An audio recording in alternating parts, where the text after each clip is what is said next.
of the Economy and Resources Committee. This meeting is being live streamed and recorded and will be made available for viewing through our Council's website. Can I remind members to follow the good practice guidance, which includes muting microphones and switching off their video when you are not addressing the meeting. Those of you attending virtually who wish to contribute to any item should write speak in the Teams chat function, and you will be invited to speak in order about new issues. Should your question or issue be raised by a previous speaker, please withdraw your request so that we deal with the business as efficiently as possible. I will do my best to keep an eye on the raised hands as well if the chat function is not available to you where you are. The usual standing orders apply, including that any votes will be undertaken by roll call. If any member has to leave the meeting for any reason, can I remind you to either leave the Teams meeting for that period of time, or alternatively write leave in the Teams chat function and then join when you're able to rejoin us. This is required to allow us to record member presence and ensure we are quorate. However, please do not use the chat function for any contributions that are material to debates. We have a good number of important reports to consider today, and I anticipate we will deal with the business in our usual efficient manner. Recognising a large number of colleagues are taking part virtually, I would intend to have a short break every 2 hours. I nearly said 2 minutes, which would be ridiculous. A short break every 2 hours. Also recognising that the requirements of ventilation in the chamber may make things rather chilly for those who are attending in person. I'll keep an eye on the clock and call recesses at the appropriate times. Item 1 is Sederant apologies and Chair's approval of members' remote participation. Claire, can you provide Sederant and any apologies, please?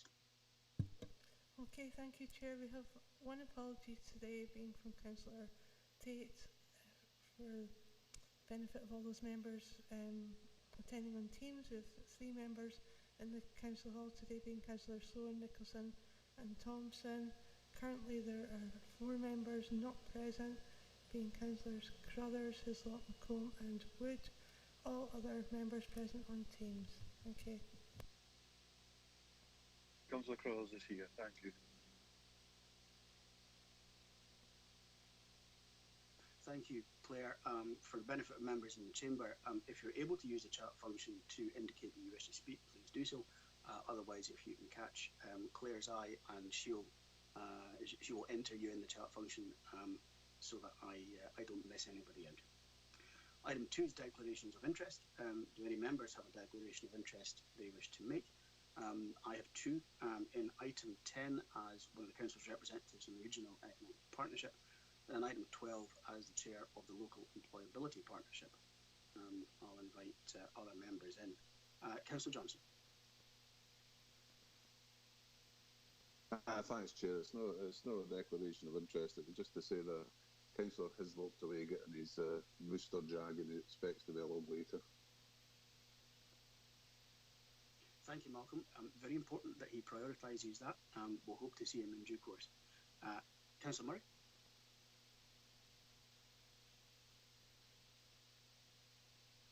Yeah, I'm also a member of the Regional Economic Partnership, and just to say that I will have to leave at about 2 o'clock for my Rooster Jag.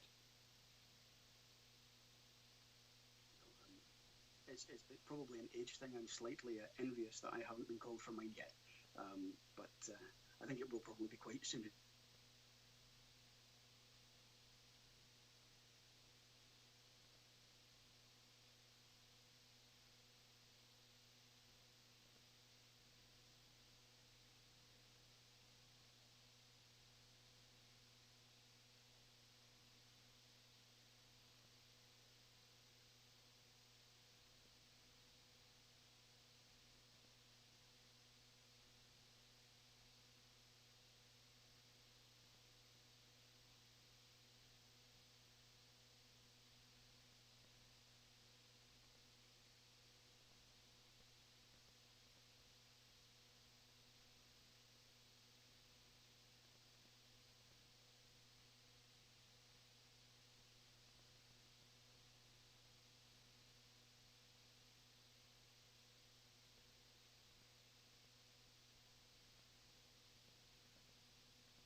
Yep, if I can, Archie, it's just to declare on item number 13, there makes reference to the UNESCO Biosphere as the elected member that sits on the Biosphere as appointed by council. It's just to make the committee aware of that. However, I don't feel that there's any need for me to not take part because it's not actually requiring any decision on that at this point. Thanks. Okay. Claire, can you confirm that that message was received from Rob?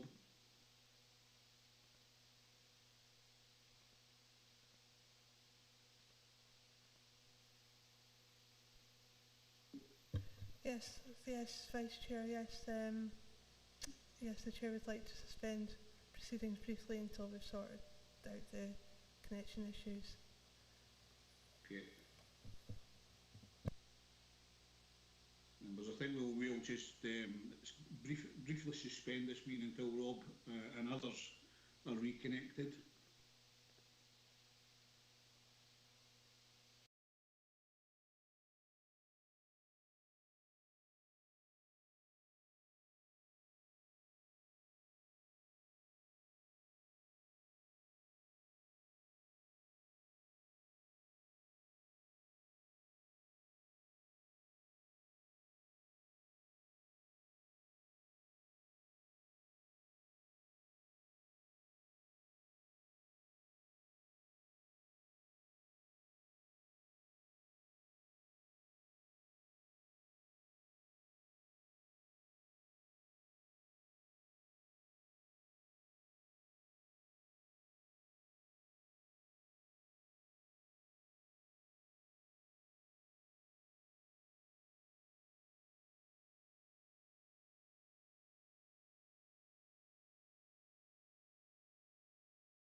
very much. That's very odd indeed, and I'm not quite sure what to make of it. However, it is what it is, I suppose. Can I check what the position is in terms of attendance? Because I don't want to recommence before we're certain that everyone's been able to get back in that is able to. Yes, Chair, I've checked. Everybody's back in. Okay.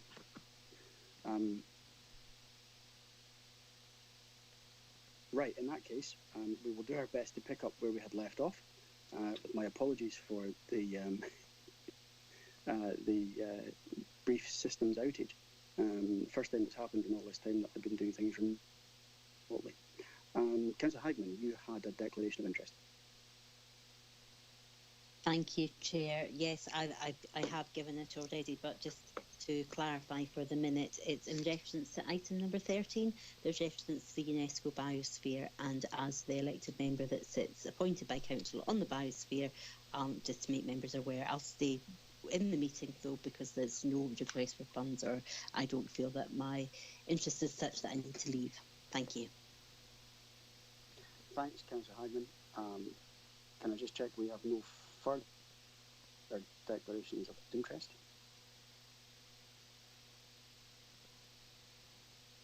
Okay. In that case, we will move on to the minute of the previous meeting of 14 September 2021, which we are asked to approve. Can we approve that minute, please? Approved. Thank you. Item 4 is the Climate Change Duties Report 2020-21, report by Head of Economy and Development. This report seeks approval of the Council's Climate Change Duties Report for 2020-21, which is required to be submitted to the Scottish Government by the end of November.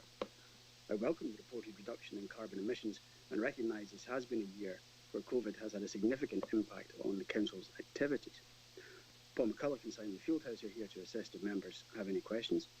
Paul, Simon, is there anything that you would like to add to the report before we go to questions? Thank you, Chair. Nothing to add to the report. Thank you. So I'll open this to members' questions and comments, please. Malcolm. Thank you, Chair.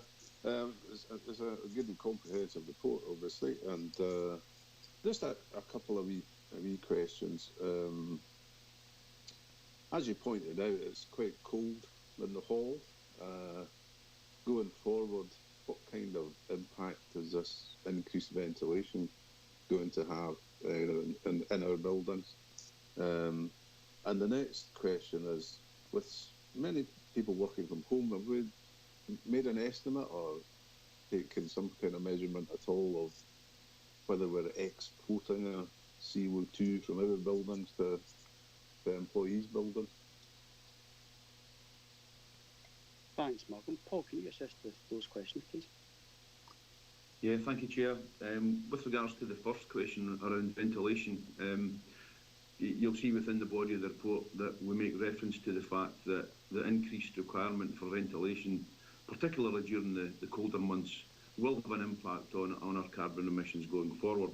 The guidance is quite clear in that, you know, fresh air is to be introduced to spaces that are occupied, and that will continue through the winter months, so it will have an impact. Obviously what we're doing as part of this process is monitoring our energy use very closely in terms of comparing it with a normal year versus a sort of a COVID year, so we're monitoring that.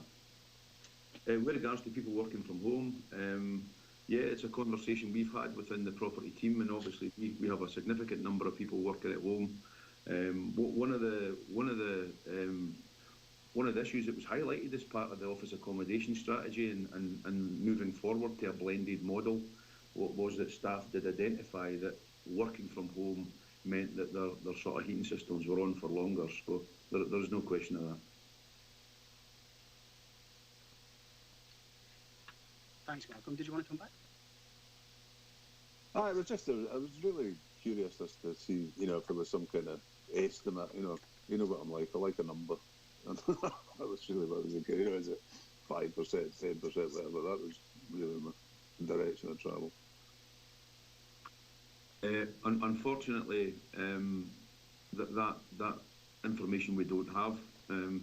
You can understand that obviously that would involve a considerable amount of work. So we don't have information regarding how much energy is being used by staff at home, but it's certainly been recognised through the office accommodation strategy that there was an addition to heating requirements. Thanks, Malcolm. Thank you, Paul. Katie, I'll bring you in next, please. Thank you, Chair. Yeah, I think it's really important, and it's welcome the report that we've got before us, especially in the climate and having just had COP in Glasgow. So I think it is to be welcomed, especially the reductions that we have made during the year. I'm looking at our actions against the 12-point commitment plan. So starting on page 26, and we've gotten commitment for the progress is ongoing. It's an ongoing process and progressing well across services, and that will urgently review all policy and practices across our council directorates. And we're looking to identify ways to move further and faster. I'm just wondering if it's appropriate to request that each service committee gets reported on what these actions actually are, because it's all very well saying that it's an ongoing process and it's going well, but we've not got any indication of what that process actually is or what is going well. And while we've got a hefty agenda today, I don't think it's appropriate that every directorate should maybe necessarily report to ENR, but whether they should perhaps have reports to their particular service committees. So that was sort of my first request. I'll just briefly touch on the other couple of points I've got. Commitment 5 is embedding climate change consideration to all our policy. Well, obviously we've got LDP3 coming ahead, and I'll maybe speak to that later. And commitment 7 in terms of the biodiversity. And I'm wondering if it's something we're not mentioning the progress on this as including LDP2, but I think it would be pertinent to say that we will be embedding that in, and I would like to see that part of the progress.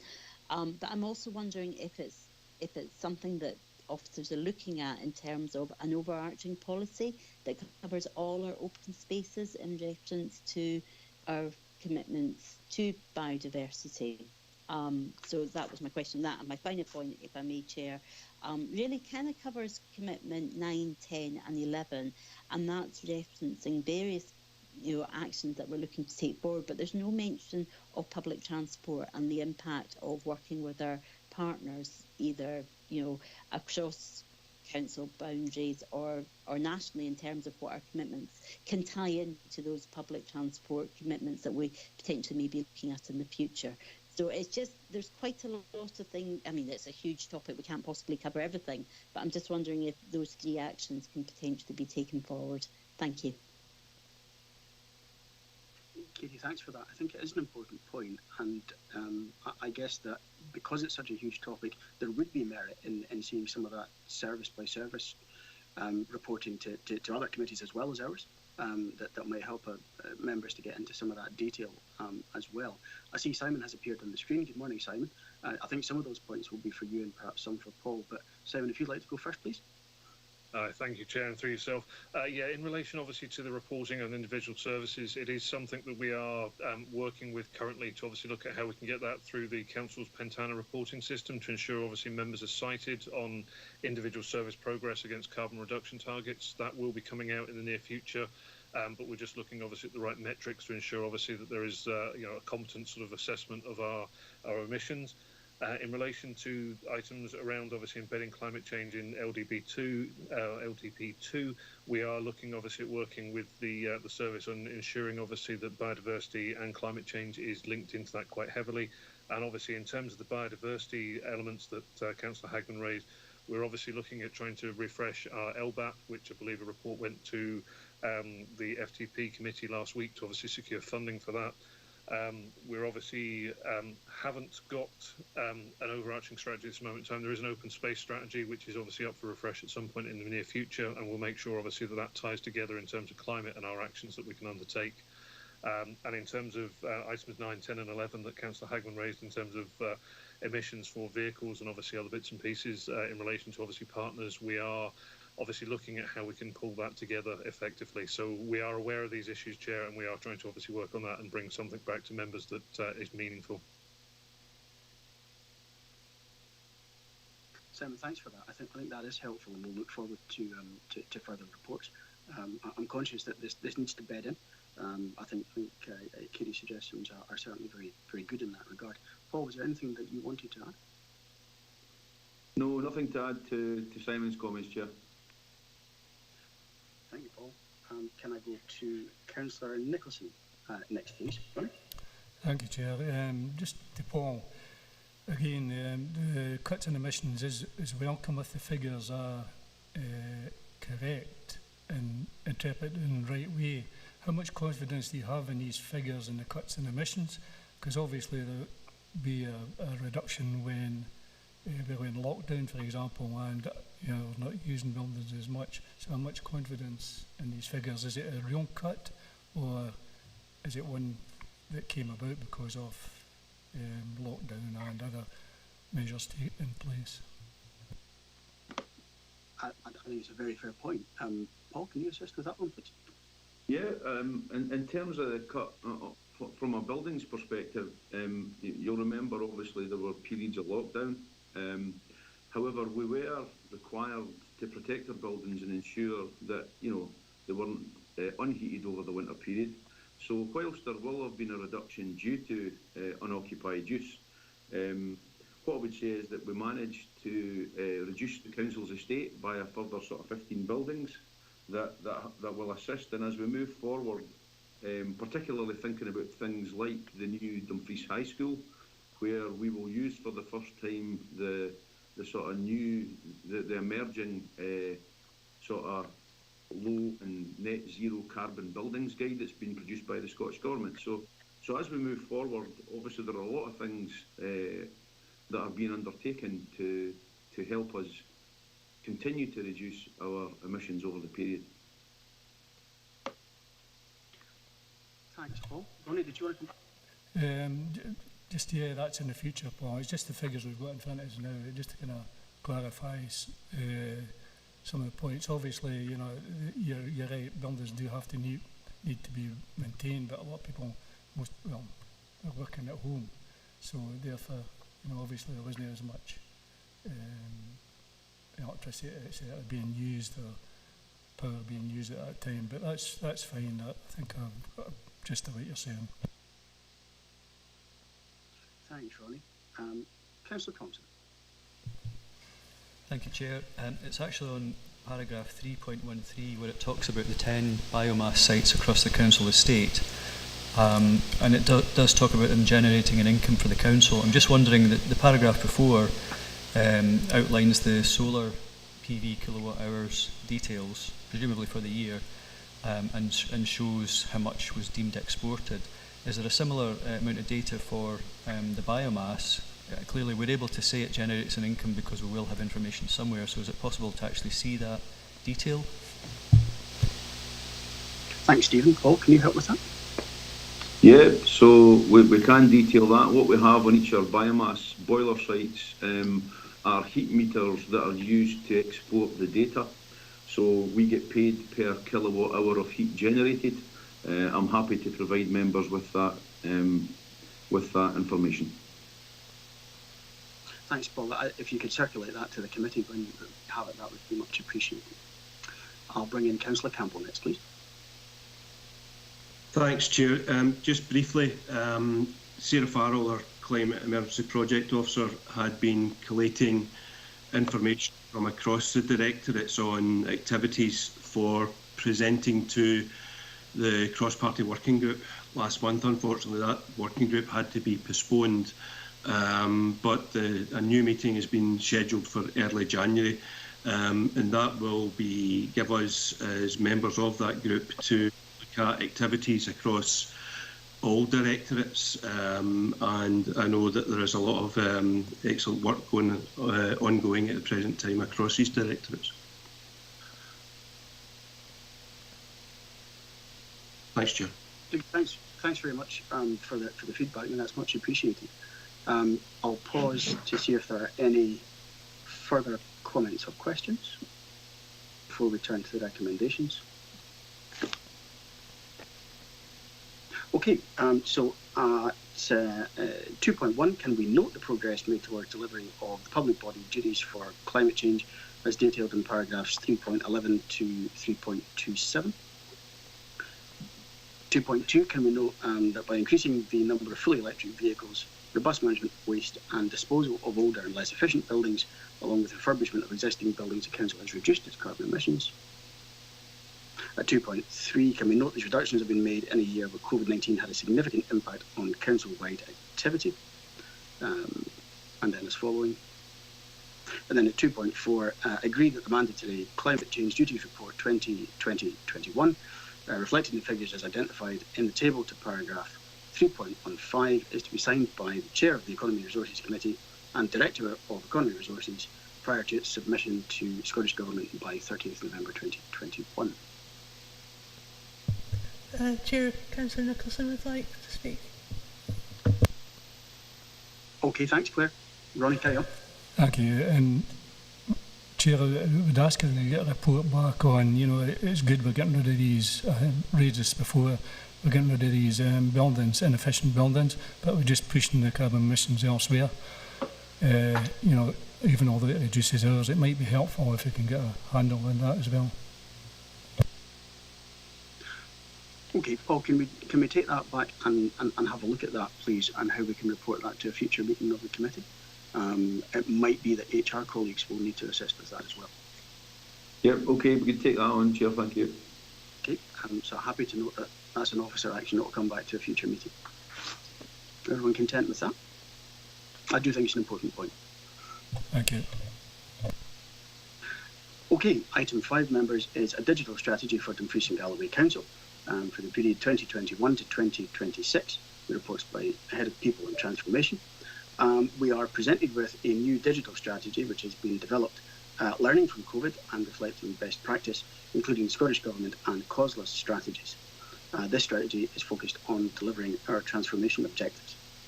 The Council's Member Officer Working Group has informed the strategy development and are advised that the approach focuses on customer, schools, place and communities, as well as our workforce and business and resourcing.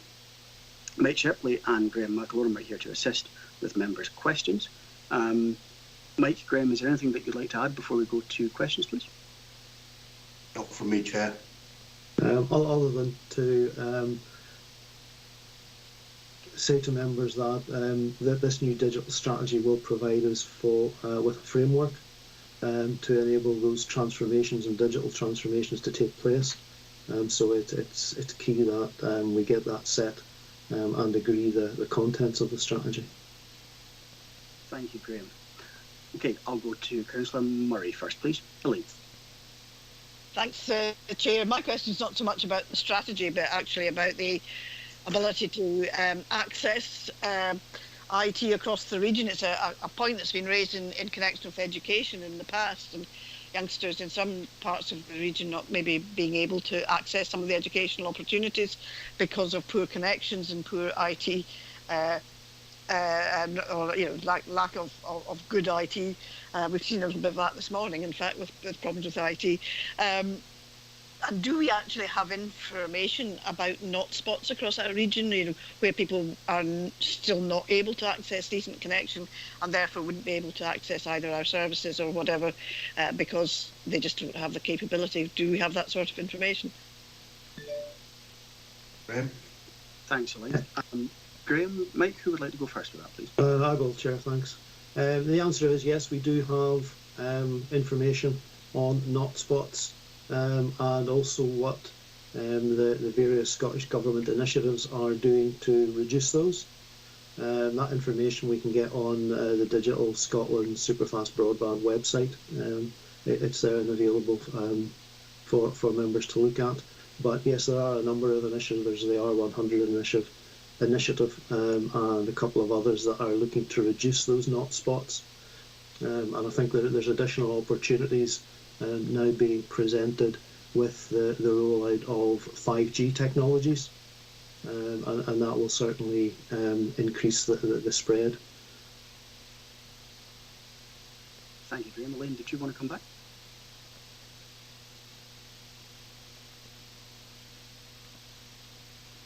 Elaine, we're struggling to hear you.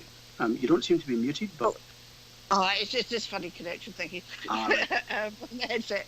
I just wondered if that link could be emailed to members. There have been questions raised at other committees about availability of connections and so on to access various services. So I just wondered if that could be emailed out to members so that they could have a look at it and get a handle on where might be, what parts of their wards people might be struggling to access services which are provided digitally.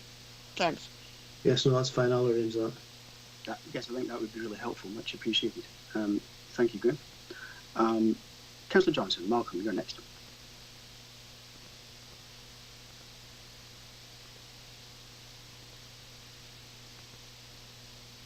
Thank you, Chair.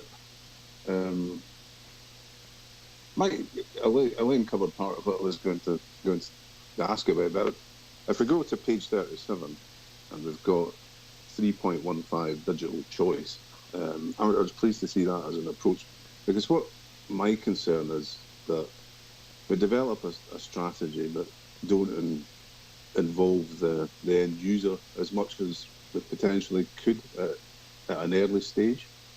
At the top of page 37, we've got the priorities: protect the most vulnerable people, be an inclusive council, and in some ways, in our region with our demographic and everything, a lot of people struggle with this. And really, I think we need to be cognizant of the end user. So my only concern is if there's been enough consideration taken on that point. I don't know if I can get any reassurance on that. Malcolm, I think it is an important point, absolutely. We want to improve digital offer. We're not looking to dragoon people into using it and nothing else. I think that bears repeating. But Mike, if you want to respond on that. Yeah. Thank you, Chair. Thank you, Councillor Johnson. I think I can give the assurance to members this morning that certainly the work that Graham and his team have developed here is very, very much mindful of the necessity not to impose change, but to involve people in that change, and also recognising the impact of COVID and the necessity for people still to have that face-to-face interaction. And I guess it's therefore incumbent of me to say that this digital strategy will allow for that blended approach to both take steps forward and to move forward using technology post-COVID, but also to recognise the unique elements of people living in rural regions in particular.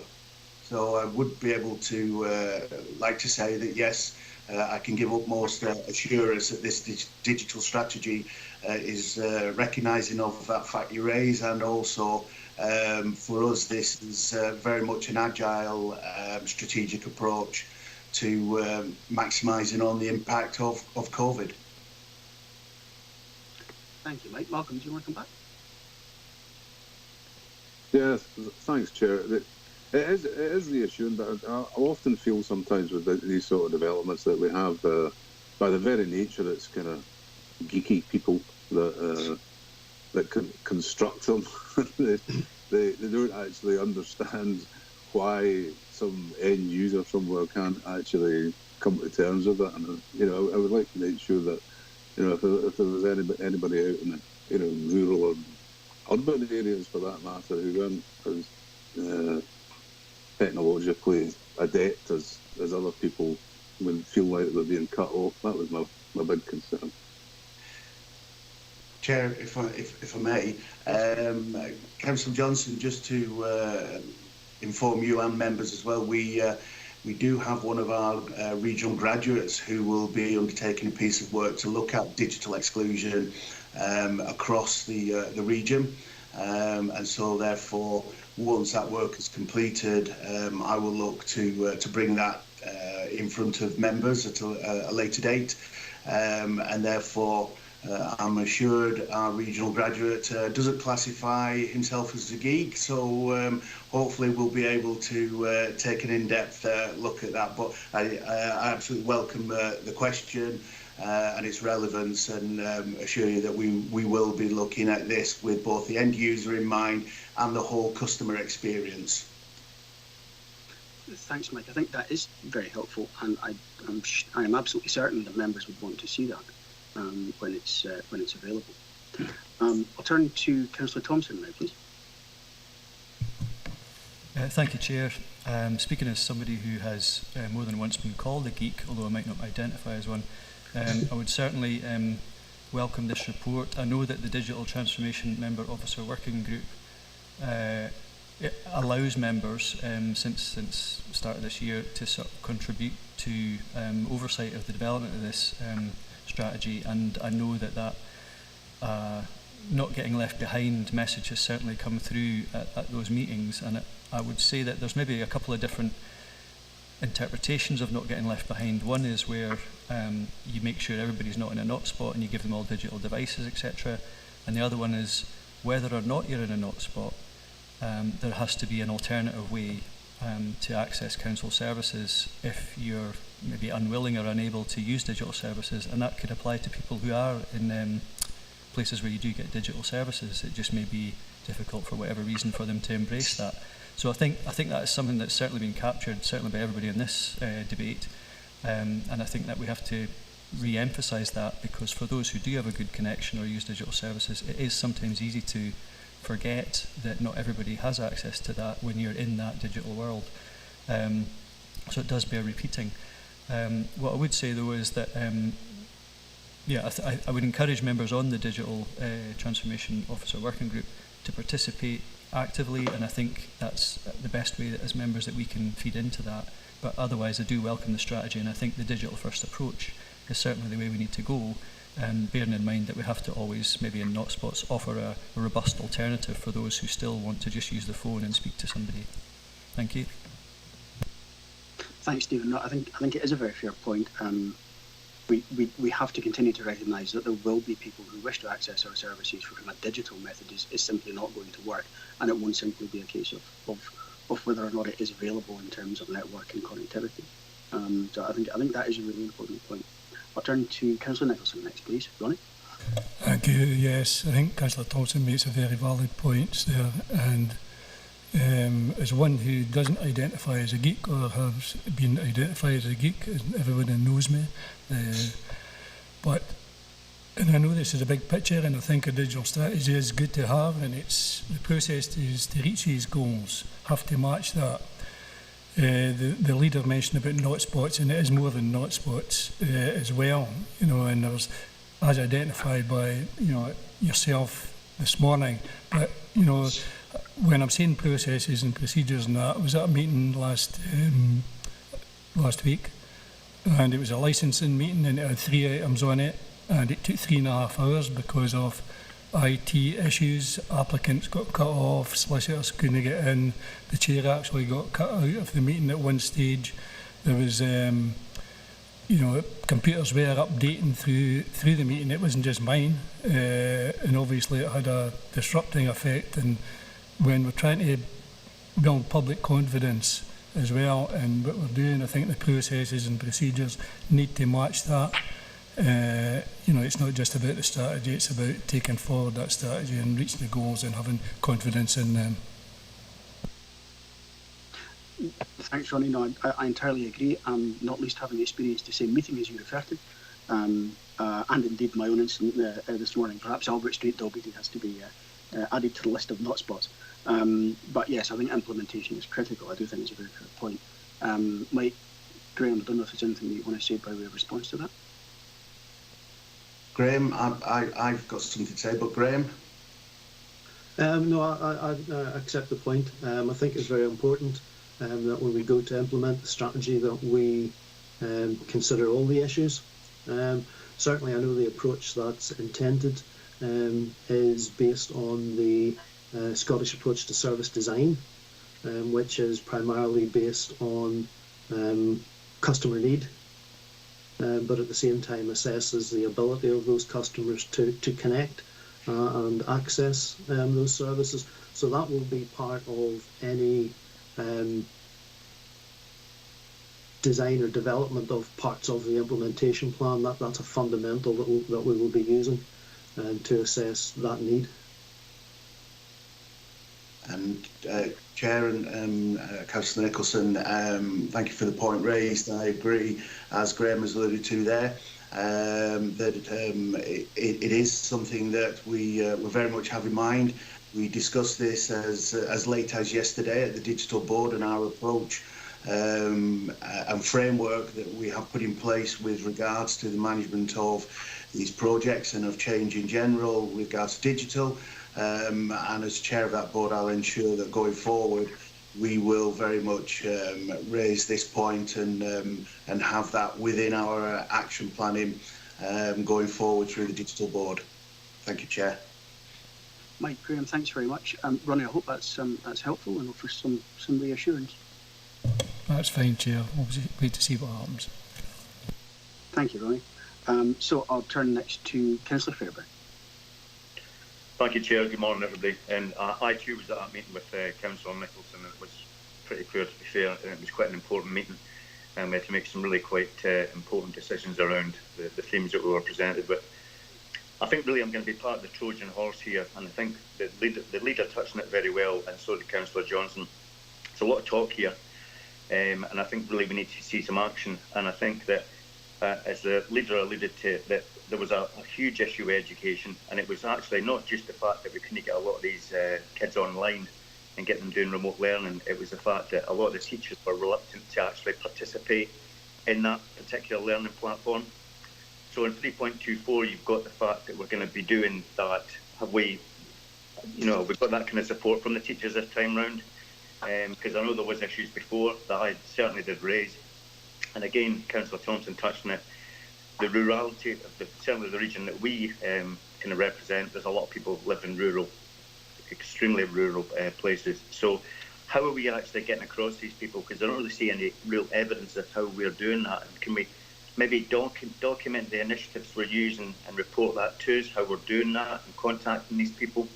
Because again, it's outward in, not inward out, as far as I see. Thank you. Thank you, Chair. Thanks, Doug. So in terms of implementation, who would like to go first? Graham, Mike? Graham? Thank you, Chair.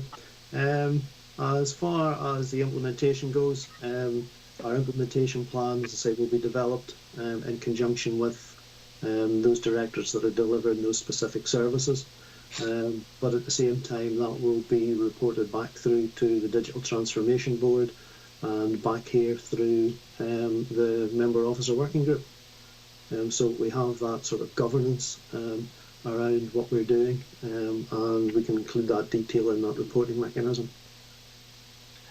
And just to add that to that, Chair and Councillor Fairbairn, we do have strong representation on the digital board from our education colleagues. So again, we will very much be looking to act on the front foot, and yes, absolutely take the lessons learned from previous project work within education and digital transformation. Thanks, gentlemen. Duke, do you want to come back? No, thanks, Chair. I just think that, yeah, thanks very much for that, both. I think sometimes we've got this group, but I always feel as if I'm sometimes fighting with one hand tied behind my back. So it's how we, we can, I don't know how we communicate that more effectively. I don't know if there's an answer to that, but thanks for your response, anyway. Thank you, Chair. Okay, thank you, Doug. I think that it will be a matter for us ultimately to be satisfied that the way that things are going and the actions that have been taken in implementing the strategy are hitting the objectives that we think they need to. So I do think the assurances on reporting back are important. Can I turn to Councillor Sloan next? Thanks, Chair. I mean, I'm not going to pretend to begin to understand what our digital strategy actually is. But what I would think of in the light of what's happened this morning as an example Ronnie talked about. Are we not trying to run before we can walk here? Should we not be concentrating more on the basics just at the moment?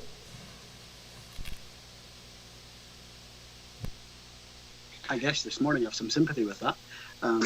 Mike, you want to go? You want to go first? Yep. Thank you, Chair. Thank you, Councillor Sloan.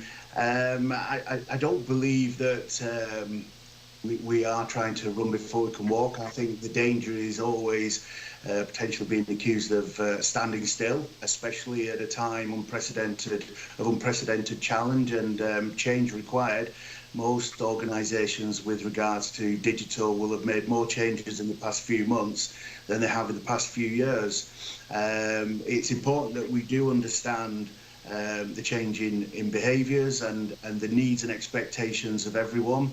It does fall upon us to sometimes take risk in moving forward. And I always welcome the support of members, especially through the Member Officer Working Group, in recognition of that and digital. Equally, we can all see in the press as well that even the large multinational organisations will fall foul to issues around connectivity and the deliverables around new technology. So I think we are definitely taking the right approach. But I think in terms of the issue you raised there, Councillor Sloan, what I will say is that certainly through the Digital Board and the Member Officer Working Group, that we will undertake to have strong reflective practice and learn from what was our original plan and what turned out to be the reality of situations with regards to the delivery of the implementation plan going forward. Thank you, Chair. Thanks, Mike. I think that reviewing what we've done and working out whether it turned out to be as good as we hoped, I think is really important, because it doesn't always work out the way we've necessarily envisaged. So I do think that is an important point. Thank you. Councillor Hagman, you're next, please.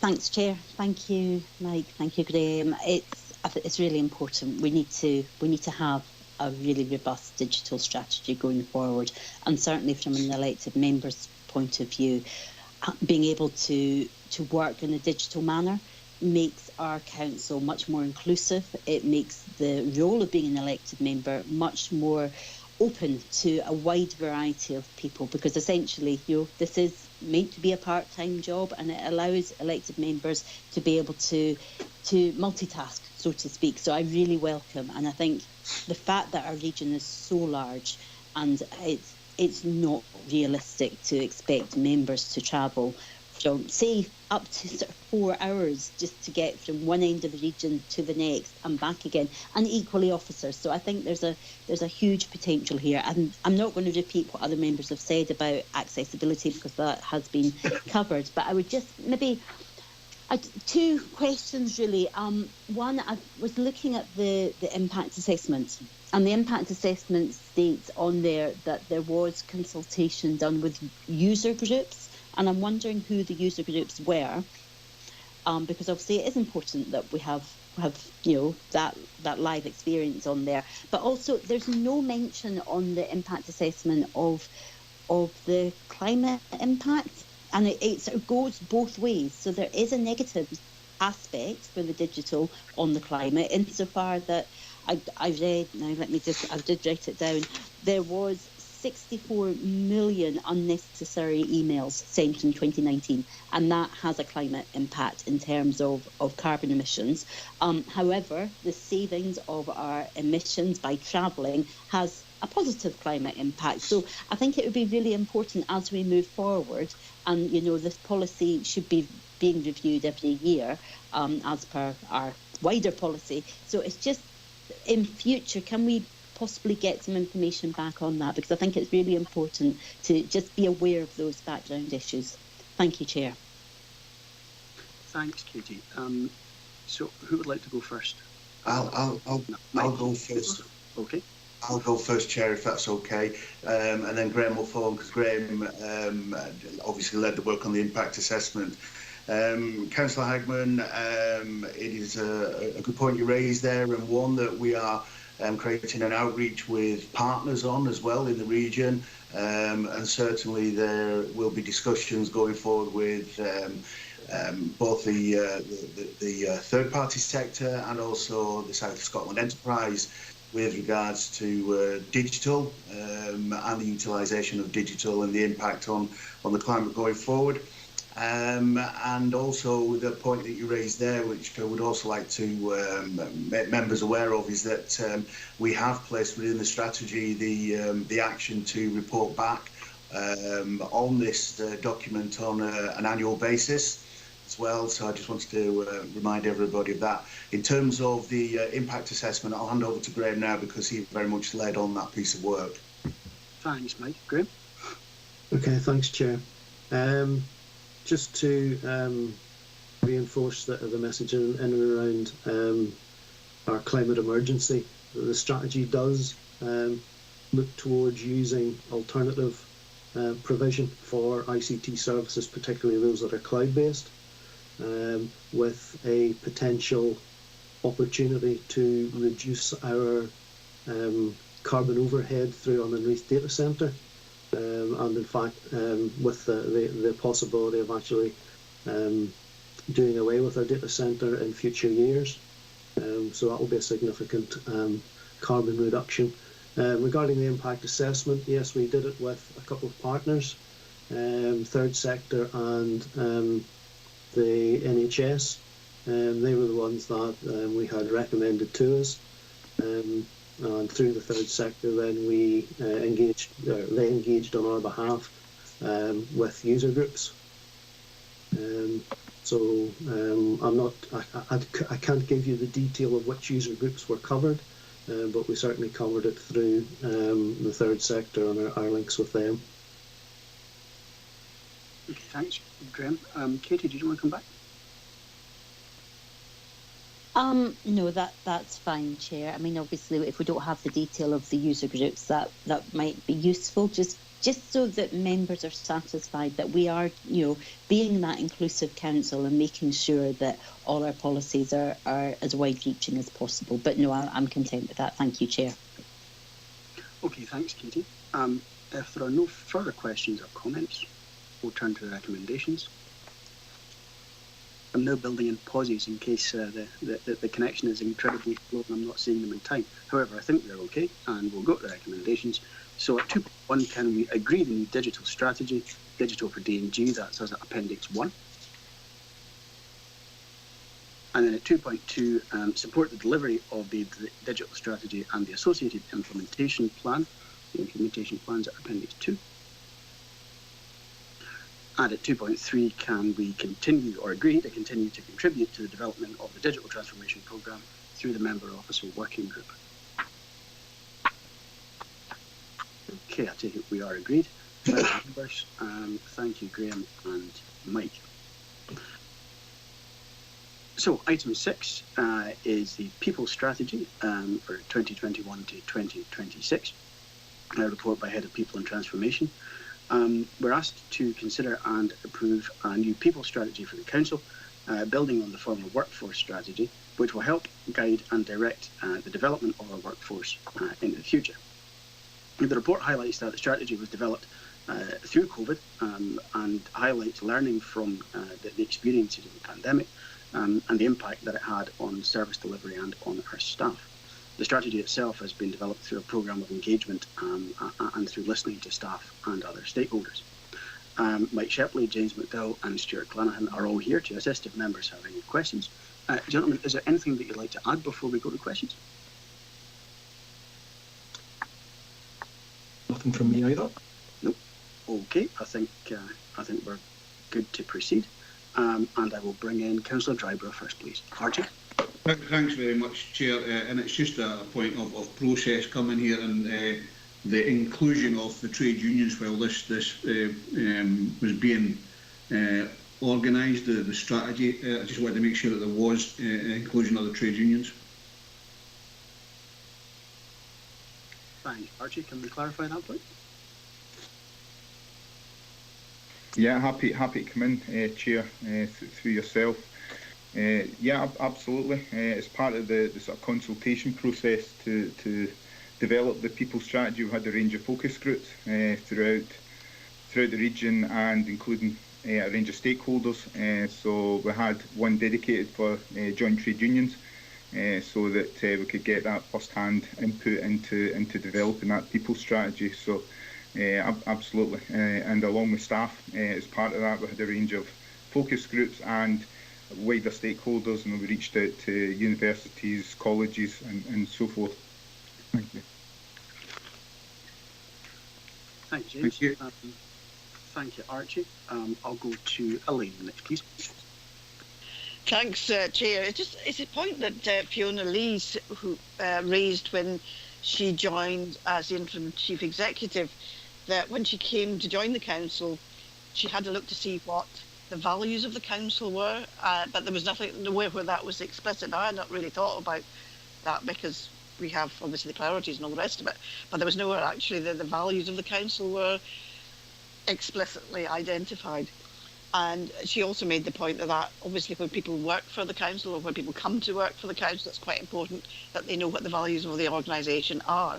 And indeed, it's important, I think, for elected members to know what the values of the council are as well. And I just wondered, given that Fiona had raised this, what work was maybe being done on this, because I would imagine that this should become part of the people strategy, that when people come to join the council or when they work for the council, that they are able to access what values they are expected to display as employees of the council. Thanks. Thanks, Elaine. I note that we set out the behaviours, I guess, in terms of the support acrostic. But I wonder if any of you can assist with regard to Elaine's question on values. James Stewart. Yeah, absolutely. I think it's important that the values and the core behaviours as well, leader that are within the people strategy are as wide as far as possible. Those core behaviours that are within that strategy were developed through those focus groups. So, James, I think you're okay now. I think. Sorry about that. Apologies. Good timing. So as I said, sorry, the core behaviours absolutely were developed through those focus groups, and it's something that should feature, and that'll be part of taking this forward after today, is how we then develop those into all our policies, procedures, induction packs, everything as we start to move forward with those core behaviours and values, because you're absolutely right, they should be included in everything. Okay, thanks very much, James. Elaine, did you want to come back? I suppose my point would be that, and I think this is maybe the point that Fiona was making as well, is that they're not quite the same. Core behaviours and values aren't quite the same, and indeed priorities and values aren't quite the same. So I think we need both probably. I guess the distinction being that behaviours are informed by values, I suppose. I don't know if anyone has any observations on that before we move. Chair, quite clearly, there is a need to make sure that both the values and the behaviours are visible, and part of our visual management processing. Clearly, the values are not clear, or clearly to be seen. So I'll take that as an action from here, and I will address that, and will ensure that I pass the details around all members as to what has been concluded there, and including the values and the behaviours being very clear on the website and other platforms as well. Okay, thanks, Mike. I think that's helpful. Welcome that. I turn to Councillor Fairbairn next, please, Doug. Thanks for that, Chair. Yeah, I've had this conversation many times with several individuals, but Archie made a good point with the trade unions, and the leader made a good point as well, very much so. It's all words as far as I'm concerned now. I've had several complaints. I'm saying several, I'm kind of using it a bit loosely actually. I've had a lot of complaints about the way a lot of members of staff have been treated. So my kind of thing is we're losing a lot of people as well, and what's the strategy to retaining these people within the local authority? And also, you're saying about you're taking a diverse look at how we're dealing with our staff and what the viewpoint is in working with the council and how they feel and how their personal feelings are taken into consideration. That's great. We can all do these kind of studies, but there's a lot of people within the council that are quite quiet individuals. They don't really like coming forward. So how do we target these individuals and get their opinions and how they're being treated fairly or unfairly? Because, there's a lot of people who don't like coming forward and how they don't like speaking out, So it's how we're addressing that. And also the rewarding of staff. I'm a firm believer in rewarding people for what they do and the efforts they make. And recently I've seen a lot of good practice within the council, and I've informed directors and departments of how I felt that they've performed within their roles, and they should be recognised for that. So I think recognising people's contributions is another factor we should be looking at as well. And it's a wide remit. I understand that, Mike. You've got a big team. You've got a big job to do, but little things go a long way with people. So there's maybe maybe not so much questions there, but just points. Thank you. Thanks, Chair. Thank you, Chair. Thank you, Councillor Fairbairn. Any observations on those? Thank you, Chair. Thank you, Councillor Fairbairn. It is fair to say that both employer and employee have been through the biggest disruption to employment in a generation. And as I've said previously, we probably implemented more change, such as our home working policy, etc., significant change than we have done in the past few years. The challenge of this strategy is to embrace the opportunity to take huge steps forward. The biggest lessons that we are learning and that we are driving or going to drive through this strategy is that this is the real beginning of agile working. The need to address that employer value proposition, so to understand those that come into the council to develop careers and pursue career pathways, and equally those that come to the council and to be the best version of themselves, to do their best, but not necessarily wishing to reach for the moon and the stars. What will follow on from this strategy is a stronger, durable talent strategy, which I believe is required for post-COVID world, and helping us to optimise workforce planning, but also to recognise the contribution of each and every one of us through these difficult and unprecedented times. And that has also led to the recruitment, internal recruitment of a workforce engagement manager, and through the continuing work of that individual and Stuart and James's pursuit and delivery of the actions behind this people strategy. It's very much anticipated that there will be papers that will come to committee in the new year around reward and recognition and around greater levels of engagement and tools and techniques in which to do that.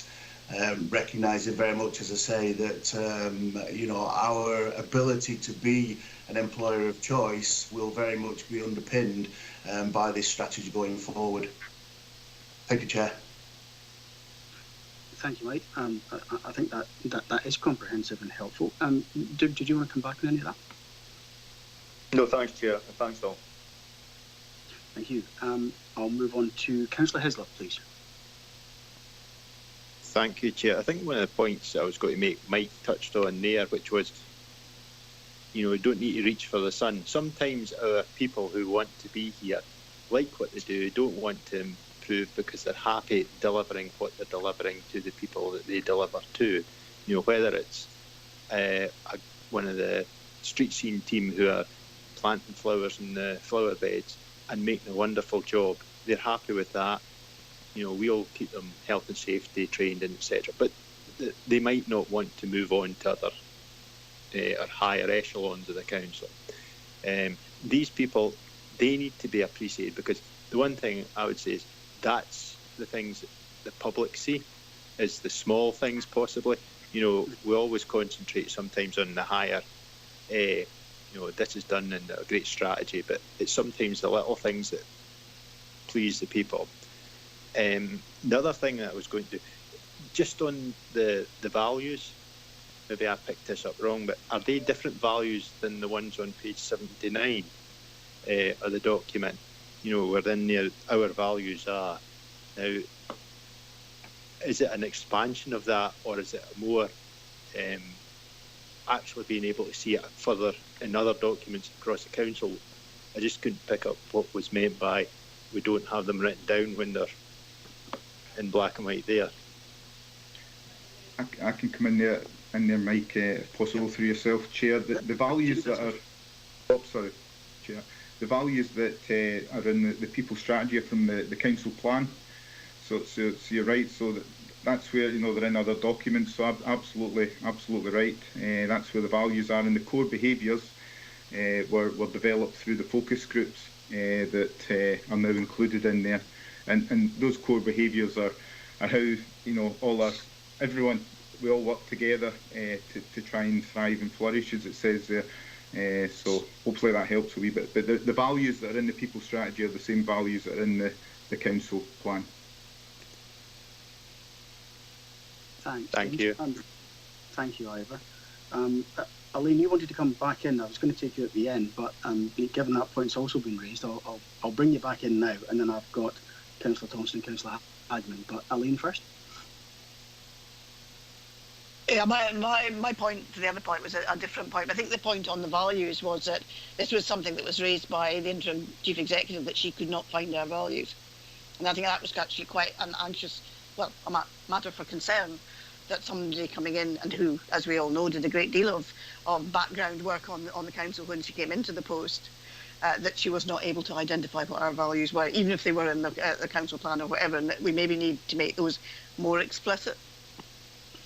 Anyway, just that coming back, that was the point that she made. The point I wished to make now is about page 97, around about the reasons for absence and so on. In the past, the unions have not agreed about the division between work-related and non-work-related stress, and I just wondered whether we can be sure that when people are saying it's not work-related stress, that actually it isn't work-related stress. It's not that people are nervous about saying that they are worried about their work because, you know, they think there will be a negative effect on their employment prospects if they say that their work is causing them stress. And the other thing is that this is particularly referred to the teachers, but I'm sure it's true of others as well, that in the case of teachers, the mental health absence accounted for 40% of total working time lost. And it cites stress work-related, stress non-work-related, and anxiety. And I just wondered how these decisions have been taken. Is this what the GP says they've got? Or because I would find it difficult, I think, really to determine the difference between anxiety and stress. So I just wondered where these figures were coming from. If I may, Chair. Yes, absolutely, Mike. Please carry on. Thank you, Leader. I'm going to ask Stuart to reply back to you on this. Stuart's very much in his team lead on this piece of work, and obviously we have a report coming in shortly as well that will touch on possibly this question. So I'll ask Stuart to reply on our behalf now. Thank you, Mike, and Chair as well. Yeah, in terms of obviously the information that's outlined in item 7 around the absence, when it comes to stress-related absence, then we want to make sure that people are disclosing the correct reason as to why they're not there. We understand that some individuals will be a bit more reluctant to disclose what that issue is, particularly if it's a stress-related absence. However, the information that we hold in our systems is indeed what people tell us. We also ensure that managers are fully engaged with the staff, and they're having conversations with the staff about their well-being and about the reasons why they're off sick. You know, and to give you an example, we see in some cases that where individuals are off with common ailments, stomach or other ailments of that nature, then occasionally that does then become a stress-related absence that hasn't been identified as stress early on. But of course, whatever the reason for absence, then our policies and procedures and our training for managers are in place to provide the relevant support.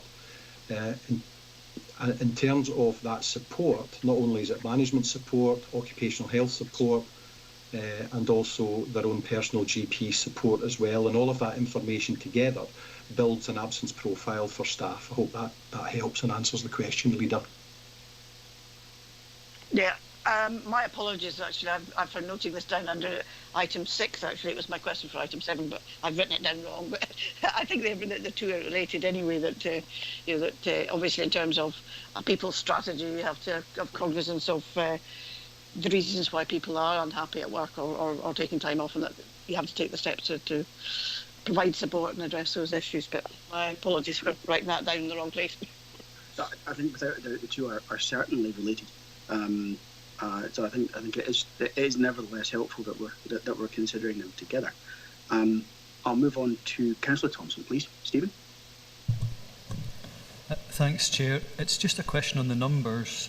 So on page 96, it's got a series of bullet points from the top of the page, just about facts and figures about positions and numbers. So, but I was just doodling away. And it talks about 7,589 positions, of which 6,141 are permanent and 1,174 are fixed term. So that means there's 274 other positions, and I don't know what those are. It does talk about 248 vacancies, but I suppose in my mind I was just wanting all that to add up to the same number. So I'm just sort of wondering if somebody could maybe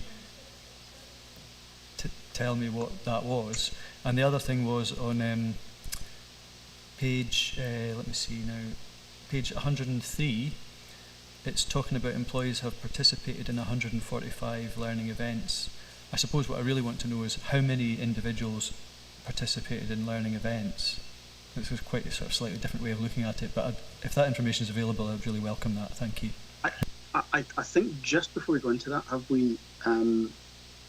we also sort of slid into agenda item 7 by accident? I'm wondering whether I think perhaps we have. Chair, if I may, I think we very much have, and therefore it's quite surreal because it happens an awful lot between our HR and organisational development team. But Chair, probably for ease, I'd appreciate obviously if we could conclude on item 6 and then happy to move directly into item 7 and answer the questions in relation to that report. Fully intend to. Chair, apologies. I was unaware of the people sort of shouting and motioning at me, sort of alarmed in the room here, and clearly it is my mistake. So apologies for that. Right, not to worry. We know where we are. We are still on item 6. Therefore, we'll hold those couple of points until we move on to item 7. I will come back to Councillor Hagman, though, in the hope that this is a question about item 6, and then we'll go to the recommendations. Katie? Thank you, Chair. Yes, I'm still on item number 6. Apologies. It's a very, very small point, but as Councillor Hislop said, it's the little things that sometimes make a difference. And on page 90, we've got the People Strategy Delivery Plan, and the first outcome is providing a positive experience. And the project action, the first one, is to develop a communications and marketing plan on DG Council brand, values and behaviours. It's on that DG Council brand, and I guess I'm going back to being an inclusive council and the digital strategy. As a woman within Dumfries and Galloway Council, it's my personal irk that all our email addresses are at dumgal.gov.uk, and I am very much aware that this is not just my own personal viewpoint on this. I have spoken with staff and other female colleagues who don't particularly enjoy having to say dumgal all the time when you're passing back your email. So it's just a quick brief question, because it's something I've raised before and I will probably continue to raise, but when we're looking at branding of DG Council, if that could be bared in mind and just left in the background, but potentially as a way when we do look to do corporate branding and any potential for updating our email address and corporate brand, please can that be considered? Thank you.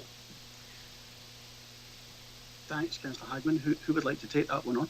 I'm bound to say I do think it's a fair point. I hadn't realised it until a colleague I was giving the email address to burst out laughing and asked me if I was serious, which of course I was. That's a while back now, but I do think it's a fair point. Chair, if I may pick this one up on behalf of the colleagues, Councillor Hagman, I acknowledge the point that you raised. What I will say is that with regards to the communication and marketing work, I intend to bring a report to this committee in February with regards to that piece of work and a series of proposals. We have undertaken a piece of work earlier this year with external support, and I have just recruited an interim expert in this area as well, and so working with him and obviously with Lorna as our director, that piece of work will address such sorts of matters, and I look forward to bringing that in to this committee in February. Thank you, Chair. Thank you, Mike. I think that is helpful. Appreciate that. Before we move to the recommendations, I see Councillor Fairbairn has his hand up. Duke, I'll go to you. Sorry for that. Slowing the trigger with the speak. I suppose I'm really going back to item 5, sorry. I'm not on 7 yet. But really, it's a case, sorry, Mike, it's basically around Councillor Hagman, and what she said is true. But could we also look at, this was a discussion maybe we should have had earlier on about rebranding the website, making it more accessible for people, because it is a bit confusing. So that's just a comment, sorry, thank you. No, thank you, Duke. I presume, and I'll seek clarification, that these are the sorts of issues that will be included in the piece of work that Mike is referring to. Mike, is that right? That's correct, Chair, and indeed there is a piece of work that has commenced already and will be placed in that same report with regards to the website. Okay, that's great, Mike. Thanks for the clarification. So if there are no further points on item 6, I'll turn to the recommendations. We're asked to consider the people strategy, which we certainly have done. Are we content to approve it, please? That's as set out at Appendix 1.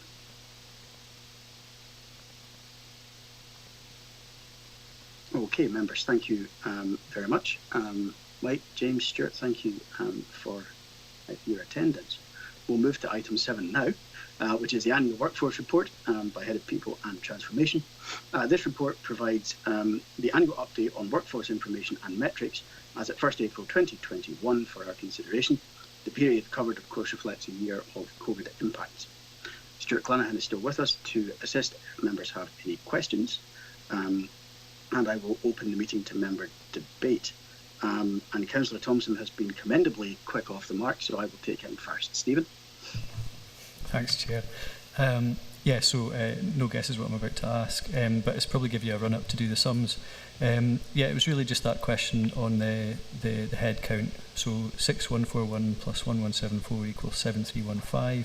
That's less than the 7589 figure. So it was really just to get a bit of an understanding on that, and also about the number of individuals who participated in the training events as opposed to the number of events held, if that makes any sense. Thank you. Thanks, Stephen. Stuart, can you help with that one, please? Yeah, thank you, Chair. So the workforce data is something that we look at every day, and we try to make sure that it's as accurate as possible. And I've got a note alongside me that refers to 26 positions that have to be established as vacancies, that we believe to be established as vacancies, but at the time of finalising the report, it wasn't there. So we do know what they are. And we do know that they are vacancies, but we're establishing the position in relation to those, and that's the gap between the top line and indeed those numbers. So you're absolutely right. We'd like to see the numbers fully matching as well, but that's the response. Thank you, Chair. Thanks. Through yourself, Chair. No, that sort of makes it tally, which is fine. I suppose it leads to the question about maybe we could present the information more fully so that it precludes that question. And the other thing was just about the number of individuals who attended training as opposed to the number of training sessions laid on page 103, I think it is. Thanks, Stephen. Stuart? Thank you, Member. Absolutely happy to take that on board. In terms of the numbers directly attending training, that's not something I have to hand, but I'd be more than happy to provide Councillor Thompson with that after the committee. Thanks, Stuart. I think, as always, circulated to all members of the committee, and that will be fine. Thank you. I'll turn to Councillor Johnson next. Malcolm. Thank you, Chair.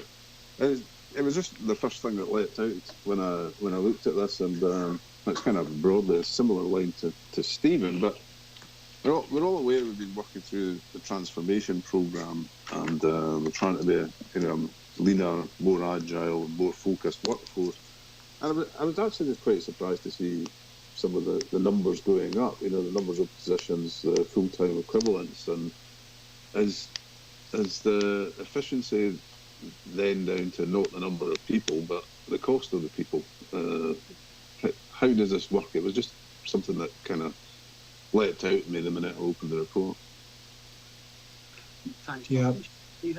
Yeah, I mean, as you can see from the trend previously, I think it's clear what that trend is telling us. So we are seeing a small increase this year. And the services are putting through these recruitment positions to be filled. There's clearly the demand there. The work is needing to be done, and the funding is available through whatever means, permanent or through a fixed term position. So we continue to monitor those. We don't manage those, but services do. And I would agree, we are seeing that slight increase, and obviously there is that increase in demand over the COVID period that needed to be delivered, and those services needed to continue to be delivered.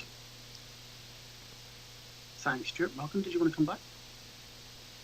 Yeah, so I did assume that part of it would be clearly down to the COVID situation. So I'm assuming then that when things return back to normal and the requirement changes back, that we will then just see through natural wastage potentially these numbers coming back into line. Is that a fair assumption? Yeah, certainly the profile nationally appears to be that other employers have seen a slight spike in employment over that 12-month period. And I think it's likely that it will settle and it will become more of that kind of normal profile. What we will always try to do in the people strategy is clearly fundamental to that, is making sure that we have the right workforce numbers going forward to deliver on those priorities, and that's making sure that everybody is working efficiently and productively and also healthily as well, because health and well-being is a key priority for the future, and that's again fully embedded within that people strategy, which is obviously the last report. Thank you, Stuart. I'll turn to Councillor Sloan next, please. Tommy? Thanks, Chair. It's just a quick question. I note in the paper it tells us that the average term of employment is 13 years. Now, I don't know that much about it, but I thought that was very low for jobs that used to be considered jobs for life. When I joined the council 25 years ago, it was all people that had been with the council 20 odd years. Is there any particular reason now that people seem to be moving on quicker than what they did in the past? Thanks, Tommy. I think it's a fair point. Stuart, can you help with that? Thank you, Chair, and thank you, Councillor Sloan. I mean, obviously it's an average over a very large group, and there are still significantly long-serving staff within that. I haven't seen anything markedly different in the trend on this. I think it's something that maybe we want to show elected members going forward is about whether that is increasing or decreasing, and certainly the information that we've got previously, which is obviously not here, would indicate that we're not moving to an increased reduced length of service. So I'm not overly concerned that people are leaving. We still have a relatively low turnover. I think it was 7.02% within our council during this year, and that is on the lower end of the spectrum compared to other Scottish employers. So that again gives me sort of confidence and assurance that would tend to be where the average is for the workforce, Chair. Thanks, Stuart. Is this, I recognise it's a daft bloody question potentially, is it maybe partly a statistical consequence of folk who have had very long service with the council availing themselves of retirement or indeed early retirement? Would that maybe work its way into the figures to some extent?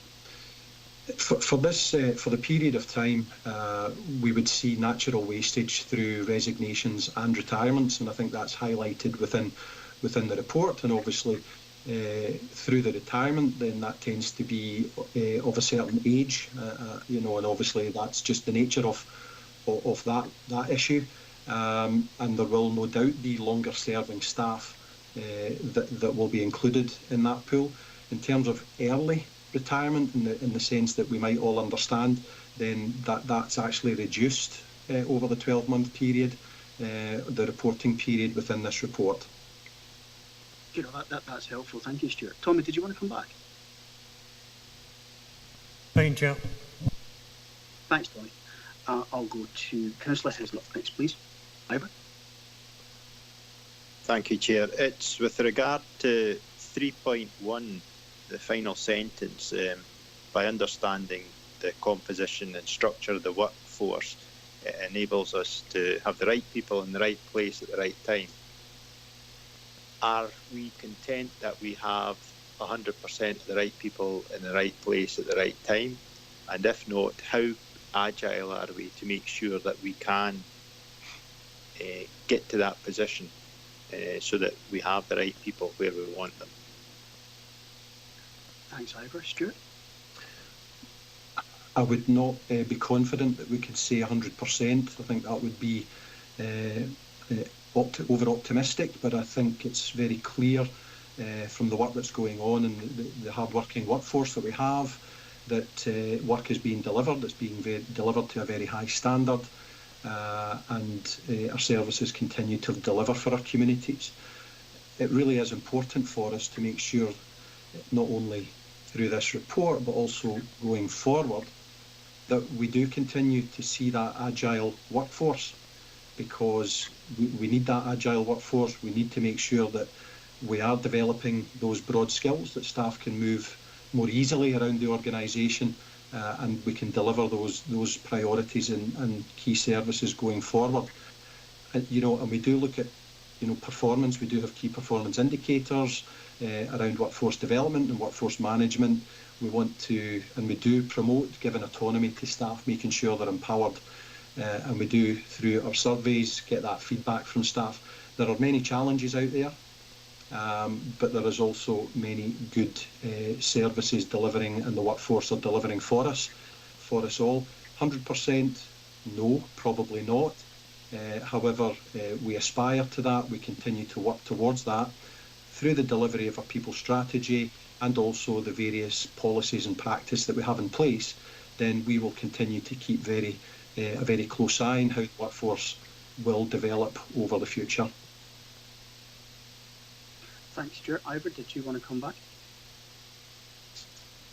I think one of the things that brings it to my memory was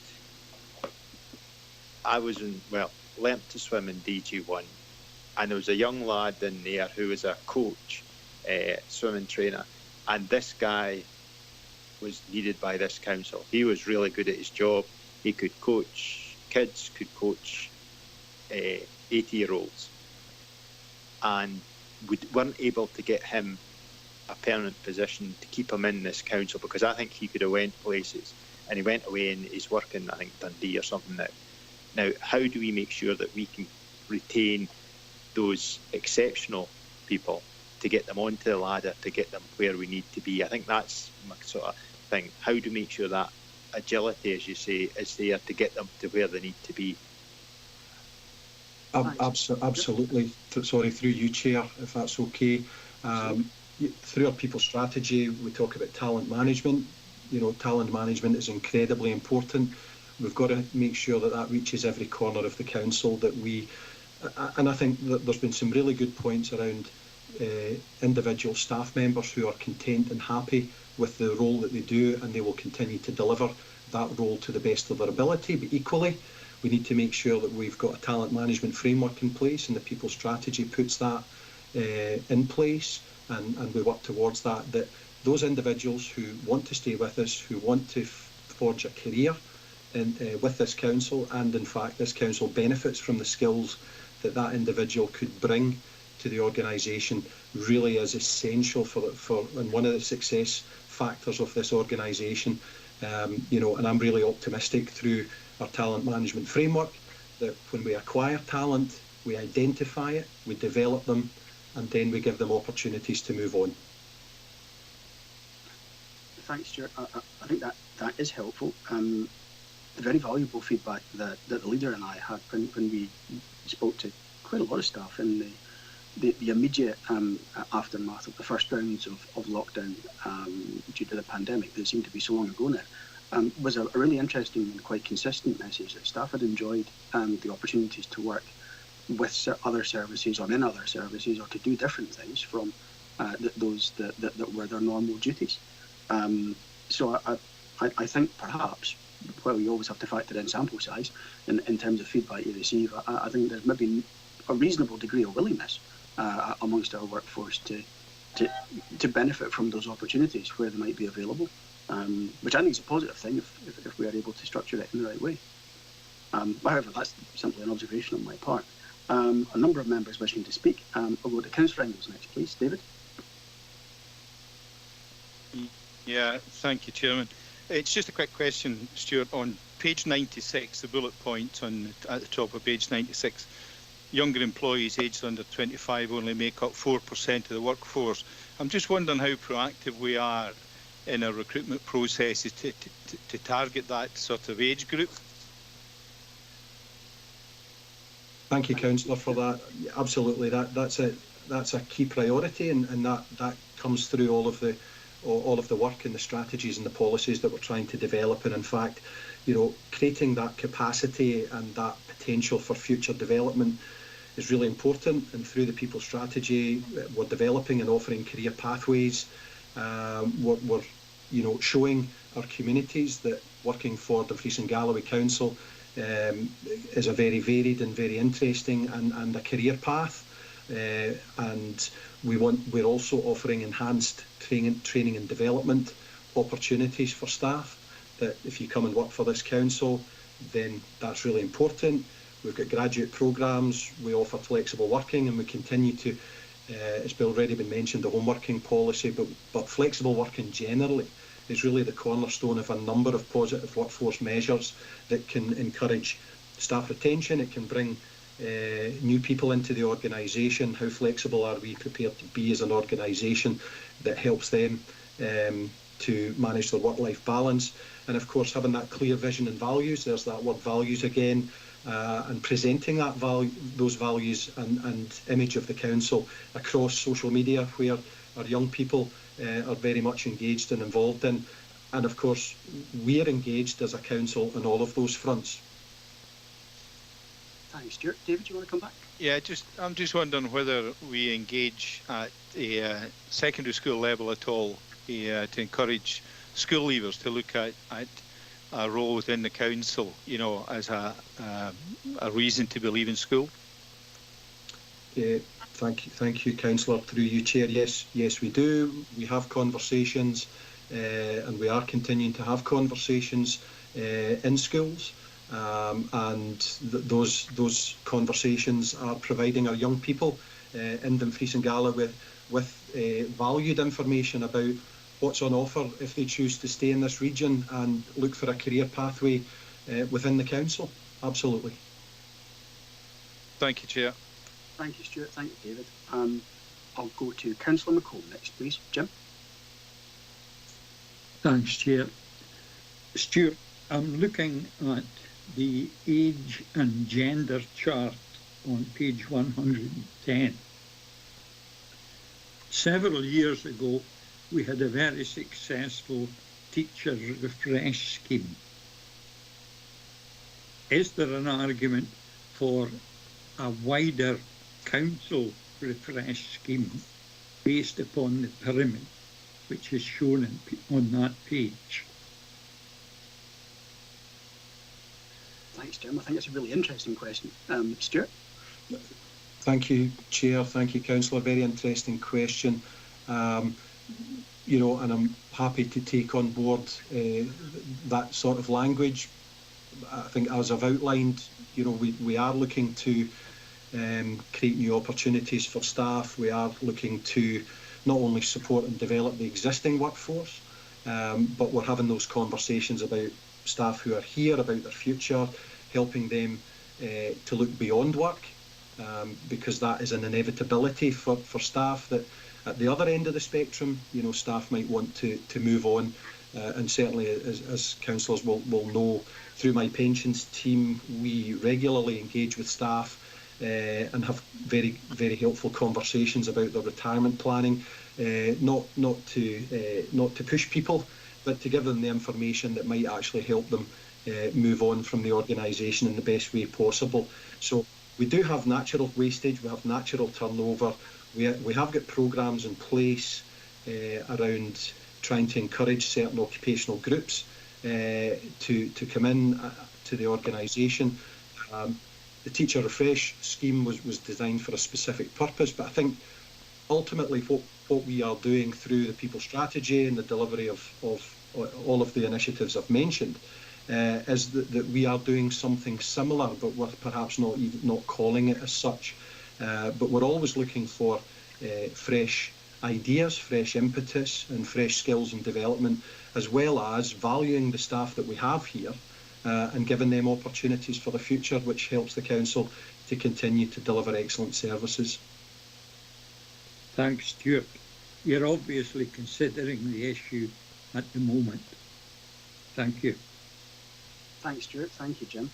I'll go to Councillor Fairbairn next, please, Stu. Thanks, Chair. Stuart, thanks for that. Yeah, I think probably you've answered quite a few of the questions, but it was just to kind of go along the lines of what's been said. You know, if we don't attract younger people into the council, judging by the makeup of the council just now, we're in serious trouble, aren't we, to be fair? And also, it was just to kind of get my head around the majority of leavers due to resignation. Now, I know quite a few people that have worked for the council and have moved on from the council because they've been offered, I don't know, better opportunities elsewhere. So, you know, they probably would have stayed in the council if there was more of a kind of provision for them, if that makes any sense.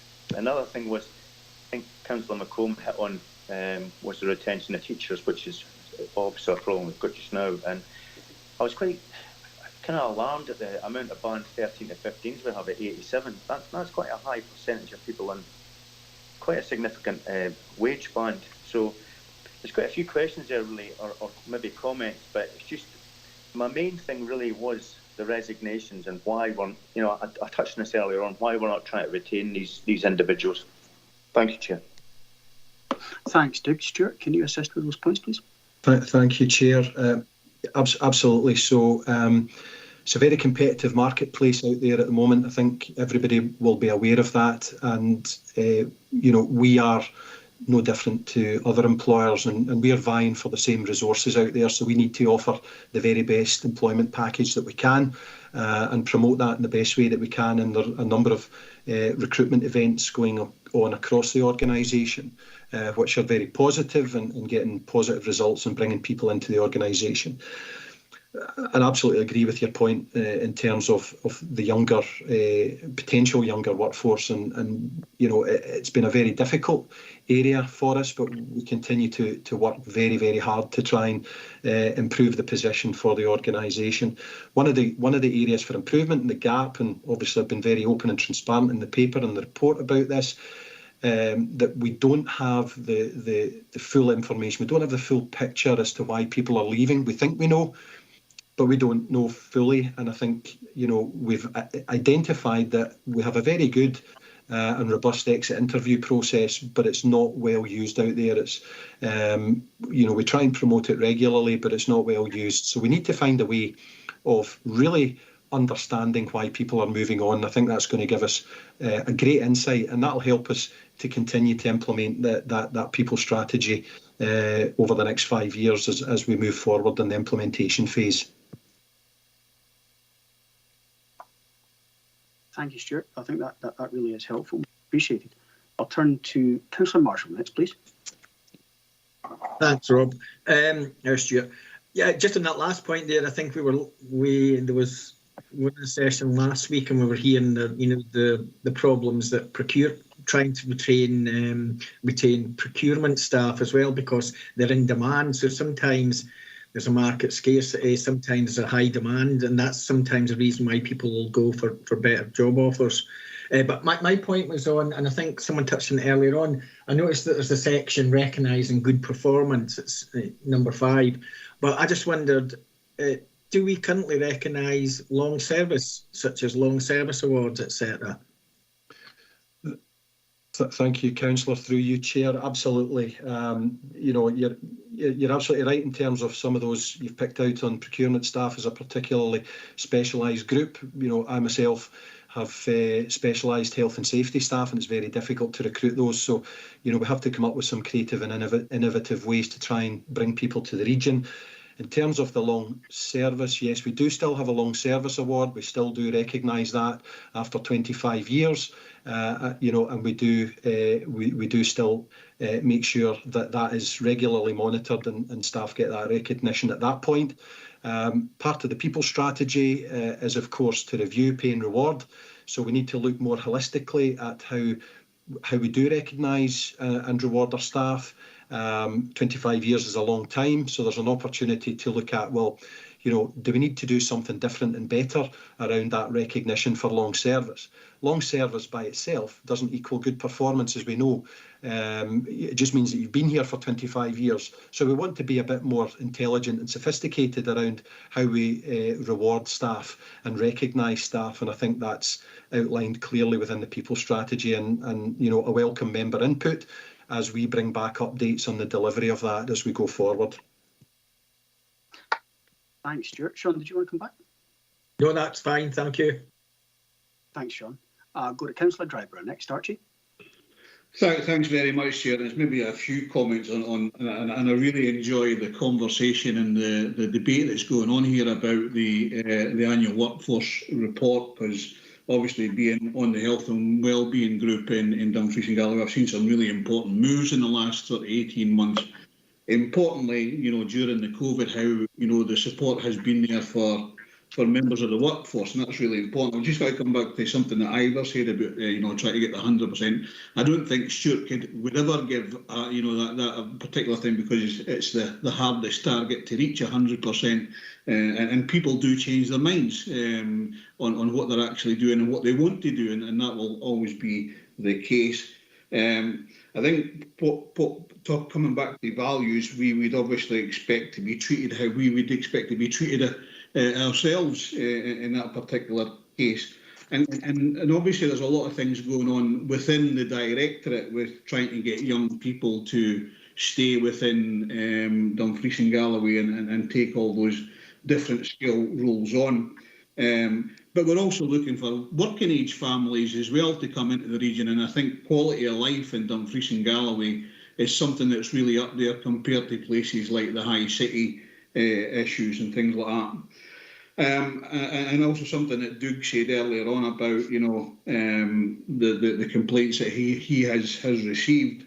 There used to be something in the army that we used to say about jock regiments or Scottish regiments, is that the jocks aren't happy unless they're moaning. So that was basically it here. There are people who you will never make happy unless they are moaning about being happy. Cheers.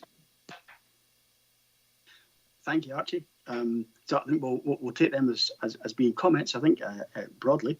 And I'll move on to Councillor Nicholson and then bring Councillor Sloan back in. So Ronnie first. Thank you, Chair. It's just on the recruitment and retention aspects. I was in a distillery in Hoyk last week, and I thought it was an interesting way that they dealt with their staff. They actually take on young people full time and on full wages while they're learning, you know, they're 20, 22. And it's not the kind of thing that I think a distillery actually does anywhere else.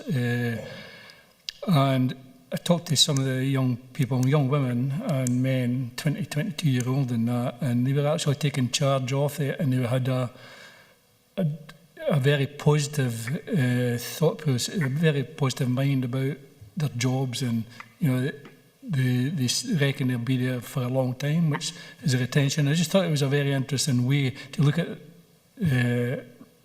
taking on staff.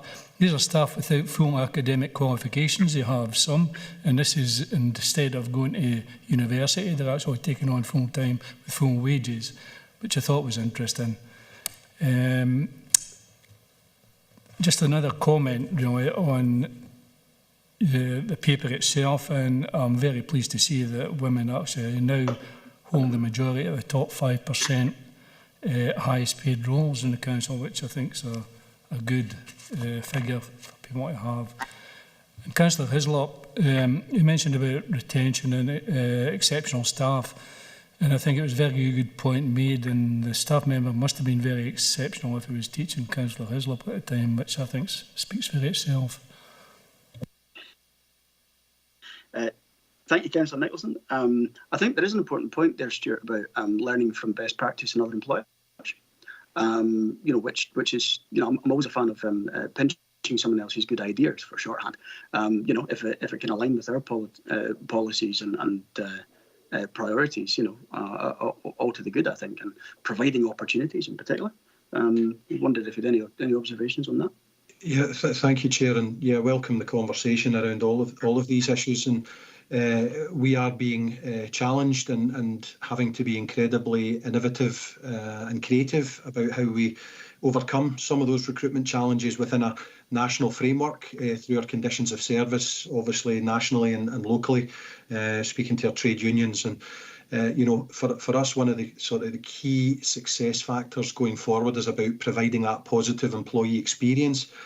And we don't just want that to be words, we want that to be actually felt by the workforce, you know, that not only is there a real clear and generous offer for people to come in, but once they're in, there is that positive workplace, that good environment to work in, those good relationships that allow people to flourish and have that great career path if that's what they want. If they want stability within the area of expertise that they're in, that's absolutely fine too. Then, you know, I see all of those as being sort of pivotal to this workforce for the future. You know, that psychological contract, you can't please everybody all of the time, you know, and it is a two-way process. And we need to meet our staff halfway, and they need to meet us halfway. And, you know, by and large, that happens. And it's not just about policies and procedures per se, but if we actually firmly embed that people-centred approach, then those recruitment challenges should be eased, because the reputation of the organisation, I think it was mentioned earlier, as an employer of choice, you know, that's where we are, and that's where we want to continue to improve on. Thank you, Stuart. I think that is useful. I will move on to Councillor Sloan, and then I think we'll turn to the recommendations. Tommy? It's already been asked and answered, Chair. Thanks very much. Thanks, Tommy. Thank you. So we'll move then to the recommendations. Colleagues, we've been asked to consider the workforce report, which sets out the workforce information as at 1st April 2021, and that's as detailed in the appendix. And I think we have certainly done that justice, and there's been a good discussion on the item. Thanks, members. Thank you, Stuart. I'll move on to item 8. Given that we had a slight delay at the beginning of the meeting, I'd intend to continue until 1 o'clock before we break, but conscious people will need some time, probably around then. So, members, item 8 is Local Development Plan 3 and National Planning Framework 4 updates and the Development Plan Scheme. The report is by Head of Economy and Development. This report provides an outline of the changes being made to the development planning system along with the work and resources needed to prepare LDP3. We're also provided with an update on National Planning Framework 4, and our approval of the latest edition of the Development Plan Scheme is also sought. Shona McCoy, John Doig and Fraser James are here to assist if members have any questions. Just before I turn to members' questions, is there anything any of you would like to add to the report, please? Yes, thanks, Chair. It was just to say that the Scottish Government actually published the draft National Planning Framework late on Wednesday afternoon. So we are still working our way through the document, and the closing date for submission responses is the end of March. So we'll be aiming to bring a report back March next year, but we'll be doing quite a lot of engagement work with other council officers and elected members in between these two time periods. Shona, thanks for the update. That's much appreciated. Colleagues, I'll turn to members' questions and comments, please. Councillor Carruthers, Ian. Thank you, Chair. Thanks very much, and thanks, Shona, for the report. It's a good report. I'm looking at the number of decisions to be made here just to try and get a greater understanding. I am looking at paragraph 3.12, and the depletion of the team over the number of years is quite significant. I suppose we'll see that coming forward later. I won't get any further detail in regards to that, but going to the development plan scheme itself, page 131, there was a couple of points in, but I suppose one in particular, you've got your bullet point 3, all policy detail will be included within future development plans, and statutory supplementary planning guidance will be removed.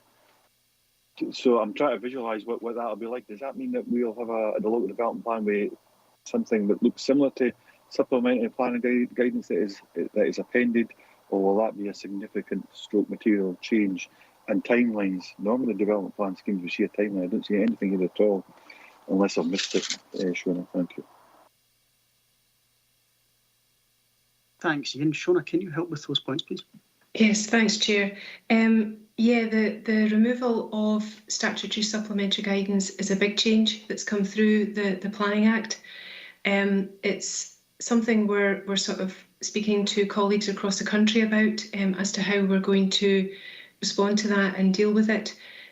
Publication of the National Planning Framework will help us start to put that jigsaw together, because I think as the report sets out, one of the significant changes is the status of the National Planning Framework once it's adopted, and it then becomes part of the statutory development plan, which means that if there's policies within that National Planning Framework that we locally feel suit our circumstance, then we do not need to repeat them in the local development plan.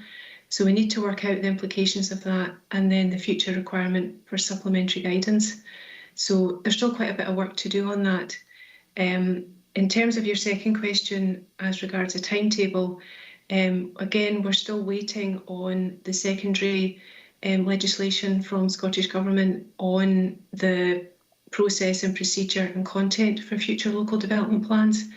So we felt it was a bit that the timetable, any timetable we would have put in the development plan scheme, we weren't sure of the certainty that we would have round about that.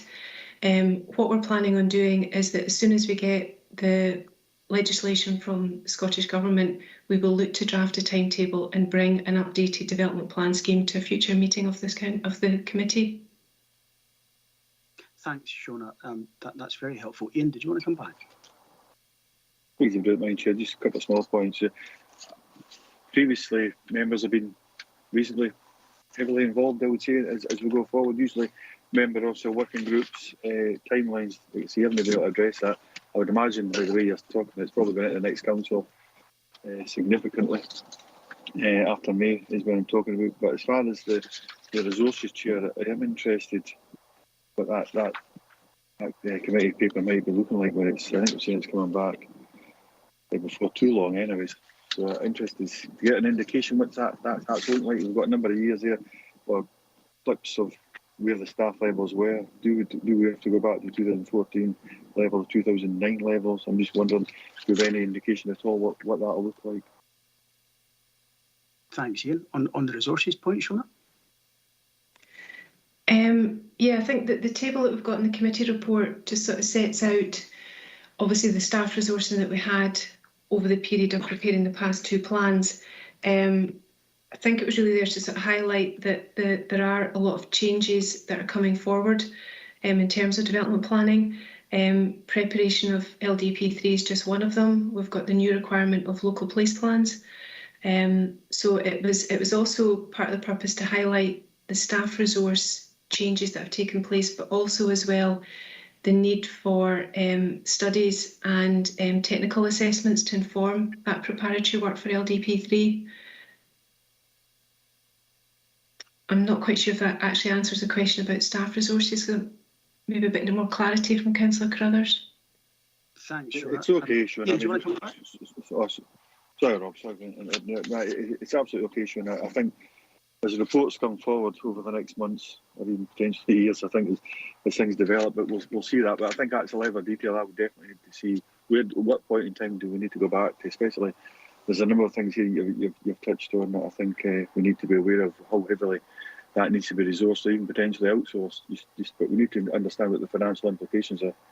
Thank you, Chair.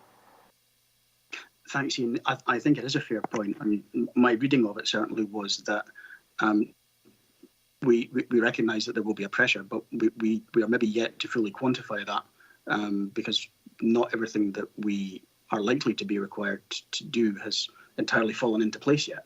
I think putting it in layman's terms, as always, but layman I am. So we will need to see that coming back, I think, so that we can take a view on what needs to be done to ensure the resource is there to do this.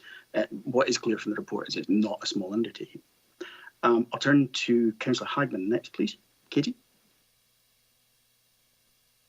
Thank you, Chair. Thank you, Shona, for the report. I think, yeah, it's not a small undertaking at all, and I will fully admit that prior to being elected in May 2017, I had no knowledge of planning, and it was only going through the LDP2 that I sort of got to the end and went, right, now I understand it.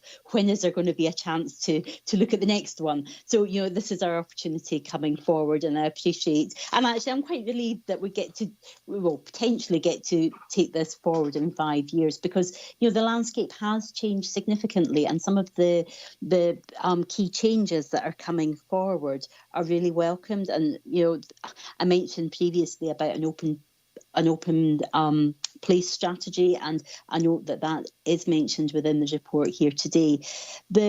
The point I wanted to raise, and it's one of the key changes that are going to be directly affecting us, is one that was raised by Councillor Young. And Councillor Young did a sterling job with his communities in highlighting, and I believe all the ward members, about the issue of infill railway lines. And it does state in the report before us on page 133 that there's a desirability of preserving disused rail lines for future public transport needs, considering the climate emergency and our region looking at our transport needs. I think this is imperative, and I'm just wondering, is there any way that we can embed this at this point prior to LDP3 coming forward? Because certainly there is a desirability, and certainly, that particular instance, there was a huge amount of concern from the community, and I appreciate that it didn't actually lie with Transport Scotland. It lay with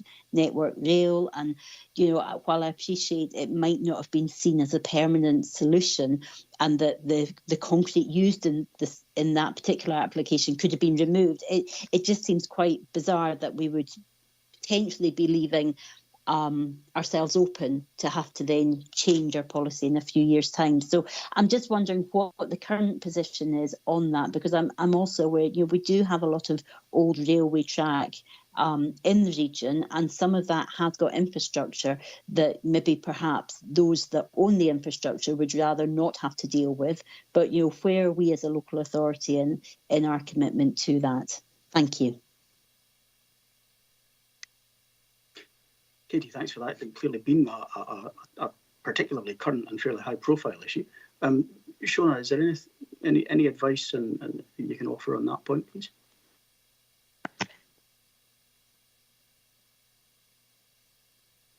My mute button's playing up there, sorry. Yeah, thanks, Councillor Hagman. certainly as a bit of a broad overview, one thing we will be doing now that we've got the draft National Planning Framework is we'll be looking at how the set of policies that's in there relates to the policies that we have in our current local development plan, along with other documents and things that are out there. And obviously one of the big overriding factors in that is climate change and net zero carbon emissions.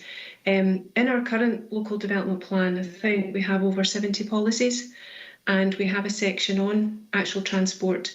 And I was just having a quick look there when you were mentioning that specific issue, and we do actually have a policy at the moment about the protection of former transportation routes. So as I say, that's something that the current set of policies we have at the moment, we will be looking at whether they need to be retained for LDP3, whether they need to be reviewed, or whether they've been replaced by policies in the National Planning Framework. So that's a big piece of work that we'll be undertaking.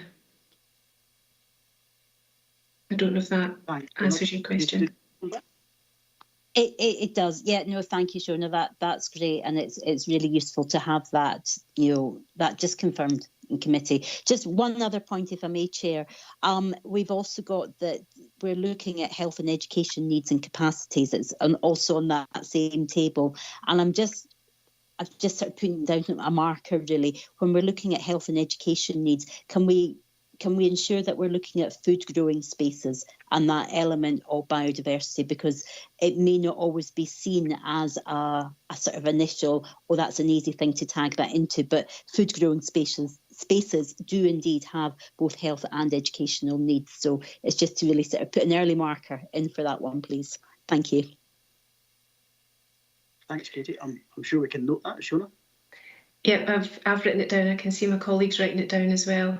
I was just going to say quickly there, Chair, one thing that's coming through as a big driver as well is health and wellbeing. Is very much a big driver that will be coming through. I think that we will see in our next local development plan, and very much more of an emphasis on local community development.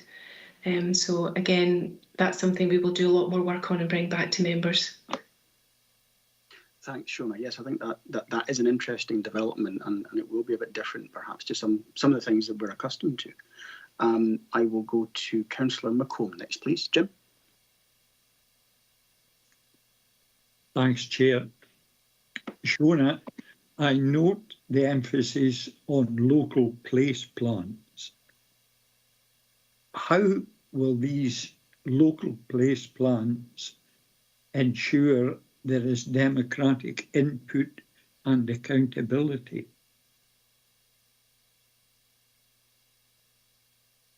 Thanks, Jim. I think that is very interesting indeed. Shona, have we any I know it's a difficult one, Shona, but I'd be interested to hear what you have to say. I think the good questions are very often the difficult ones. Shona, do your best. I'll give it a go, and hopefully John and Fraser can come in to help me as well if I get a bit stuck. Yeah, local place plans is a new requirement that's come through, again, the Planning Act. We are starting to make progress on our understanding of what's required. The government just recently published, again, the secondary legislation that was needed to help us push on with that. So it's our understanding that the requirement is for the local authority to issue an invitation to all community groups to prepare a local place plan. And when we issue that invitation, we have to set out the level of help and support that the local authority will be giving those community groups should they wish to prepare a local place plan. I think another piece of work that we're needing to do, and there is actually an internal officer working group at the moment with colleagues in Economy and Resources and Communities Directorates, trying to sort of work out and establish where we want to be with this. And I think part of that as well will also be setting out the minimum requirements that communities would have to meet for that local place plan to be approved by the local council. Dumfries and Galloway Council, because the idea is that local place plans should then inform future local development plans. So it's a new process for us as a council, but it's also a new process as well for communities I know they've been preparing community action plans and various plans for their own community. But as I say, we're working internally in the council to get our heads around what it means and to give communities the help and support that they need. Thanks, Shona. Jim, do you want to come back? Thank you, Shona. So from what you've said, there will be safeguards to ensure that it's not simply those who shout loudest who get their particular projects on the place plan. That's certainly what we're trying to do as part of the work that the officer working group are doing. For instance, there are requirements set out in the legislation that they have to be able to demonstrate, they've had community involvement in it. They've had the local elected members have been involved in the preparation of the plan. So there are a number of minimum requirements. We have to do a bit of work, because I say it's just that requirement about issuing an invitation, but it's about that inclusivity, I think, of all our communities to have the opportunity to be involved in this process. As I say, we've a bit of work to do ourselves before we can issue those invitations. Thank you. So there is some way to go in this. I think that's probably fair to say, yes. And also as well, because it's a new requirement that's come through the Planning Act, we're speaking to colleagues across Scotland for best practice, benchmarking, good examples. So we're not alone in this. Thanks very much, Shona. Thanks. Thank you, Jim. Thank you, Shona. I suppose a quick supplementary. Much will depend on what is meant by, as we say at paragraph 3.3, that LPPs will need to be taken into account when preparing the next local development plan, because I'm not sure what the definition of taking these into account is. I presume it doesn't mean that they require to be followed to the letter, or maybe it does. But I just wonder, I wonder how that will work. That's a good question. It's a question I think we as officers have as well, trying to get our head around that as well. Also along as well with an issue of timing, because it takes the council to get through the process of preparing a local development plan a number of years. So there's obviously that recognition that it will take community groups a wee while. They're volunteers doing it in their own spare time, so that's another element we have to work out. Absolutely, I think it's a very fair point. Thank you, Shona. I'll go to Councillor Fairbairn next, please. Duke. Thanks, Chair. Thanks, Shona, John, James. Again, it's probably in the back of the comment Councillor Carruthers made earlier on resources. It is a bit of a concern. I understand you'll be under a great deal of pressure because this is quite an extensive remit you've got here. Absolutely. I don't envy you in any way. Just to kind of thank you for the comprehensive paper, and it must be a struggle with the limited resources. But yeah, that's just a comment to make. Sorry. Thanks, Chair. No, thank you, Doug. I think the point regarding resources is well made. I'll go to Councillor Thompson next, please. Stephen. Thank you, Chair, and apologies, I missed the first part of this discussion. So my question is actually to do with relating to developer contributions. Often, or at a planning committee, there's sometimes questions get asked about how can we see how the likes of health and well-being concerns might be tied into or linked to potential developer contributions.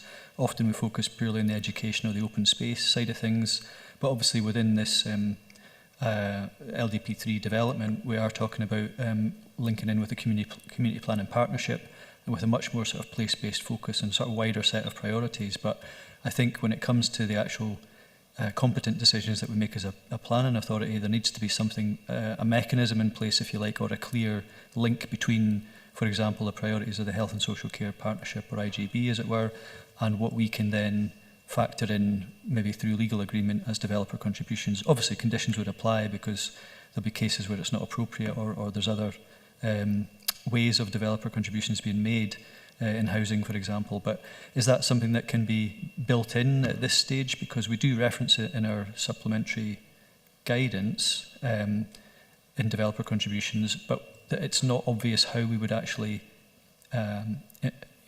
deliver that or make that happen. So is that something we can sort of take into account when we're going through this process? Thanks, Stephen. Shona?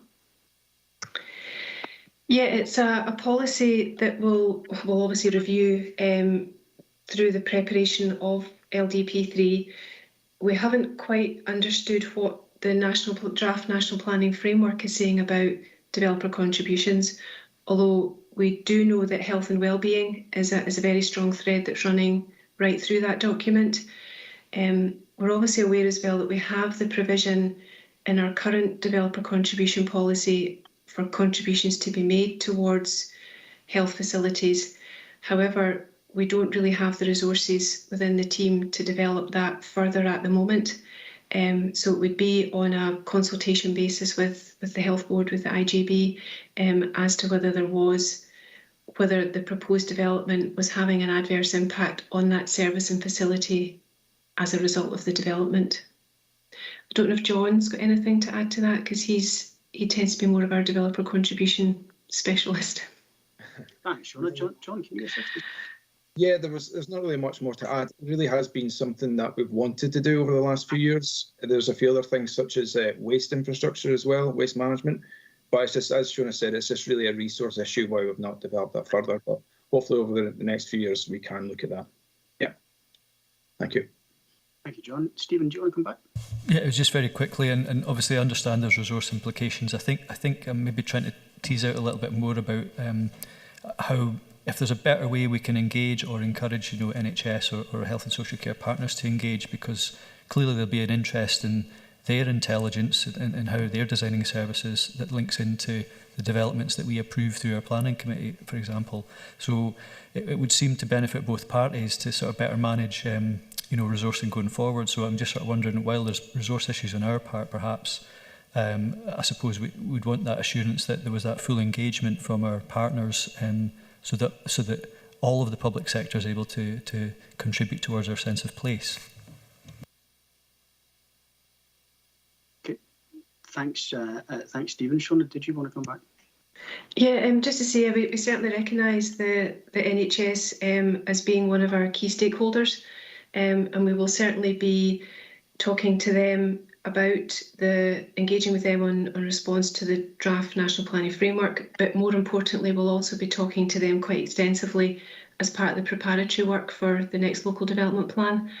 As Councillor Thompson says, communities are going to be sort of at the heart of this next plan, and health and wellbeing, service provision, education, health are going to be one of our kind of key considerations. Okay, thank you for that, Shona. Much appreciated. I'll pause very briefly to ensure we don't have any further and final requests to speak before we return to the recommendations. Okay, so members, at 2.1, can we note the changes being made to the development planning system and the working resources needed to prepare development plan 3, that's as outlined in paragraphs 3.1, 3.13, and agree to receive a further report outlining the resource requirement in more detail at a future meeting of this committee. Okay, at 2.2, note the update on MPF 4 as set out in paragraphs 3.14, 3.15, and with Shona's further verbal update to the committee as well. At 2.3, can we agree the development plan scheme, that's as the appendix, and agree to its publication and distribution to stakeholders? I'll take it we are agreed. That's great. Shona, Fraser, John, thank you very much for attending. Members, I'm going to attempt item 9, I think, before we break, because we did lose some time at the beginning of the meeting. So item 9 is vacant and derelict land and property strategy, reports by Head of Economy and Development.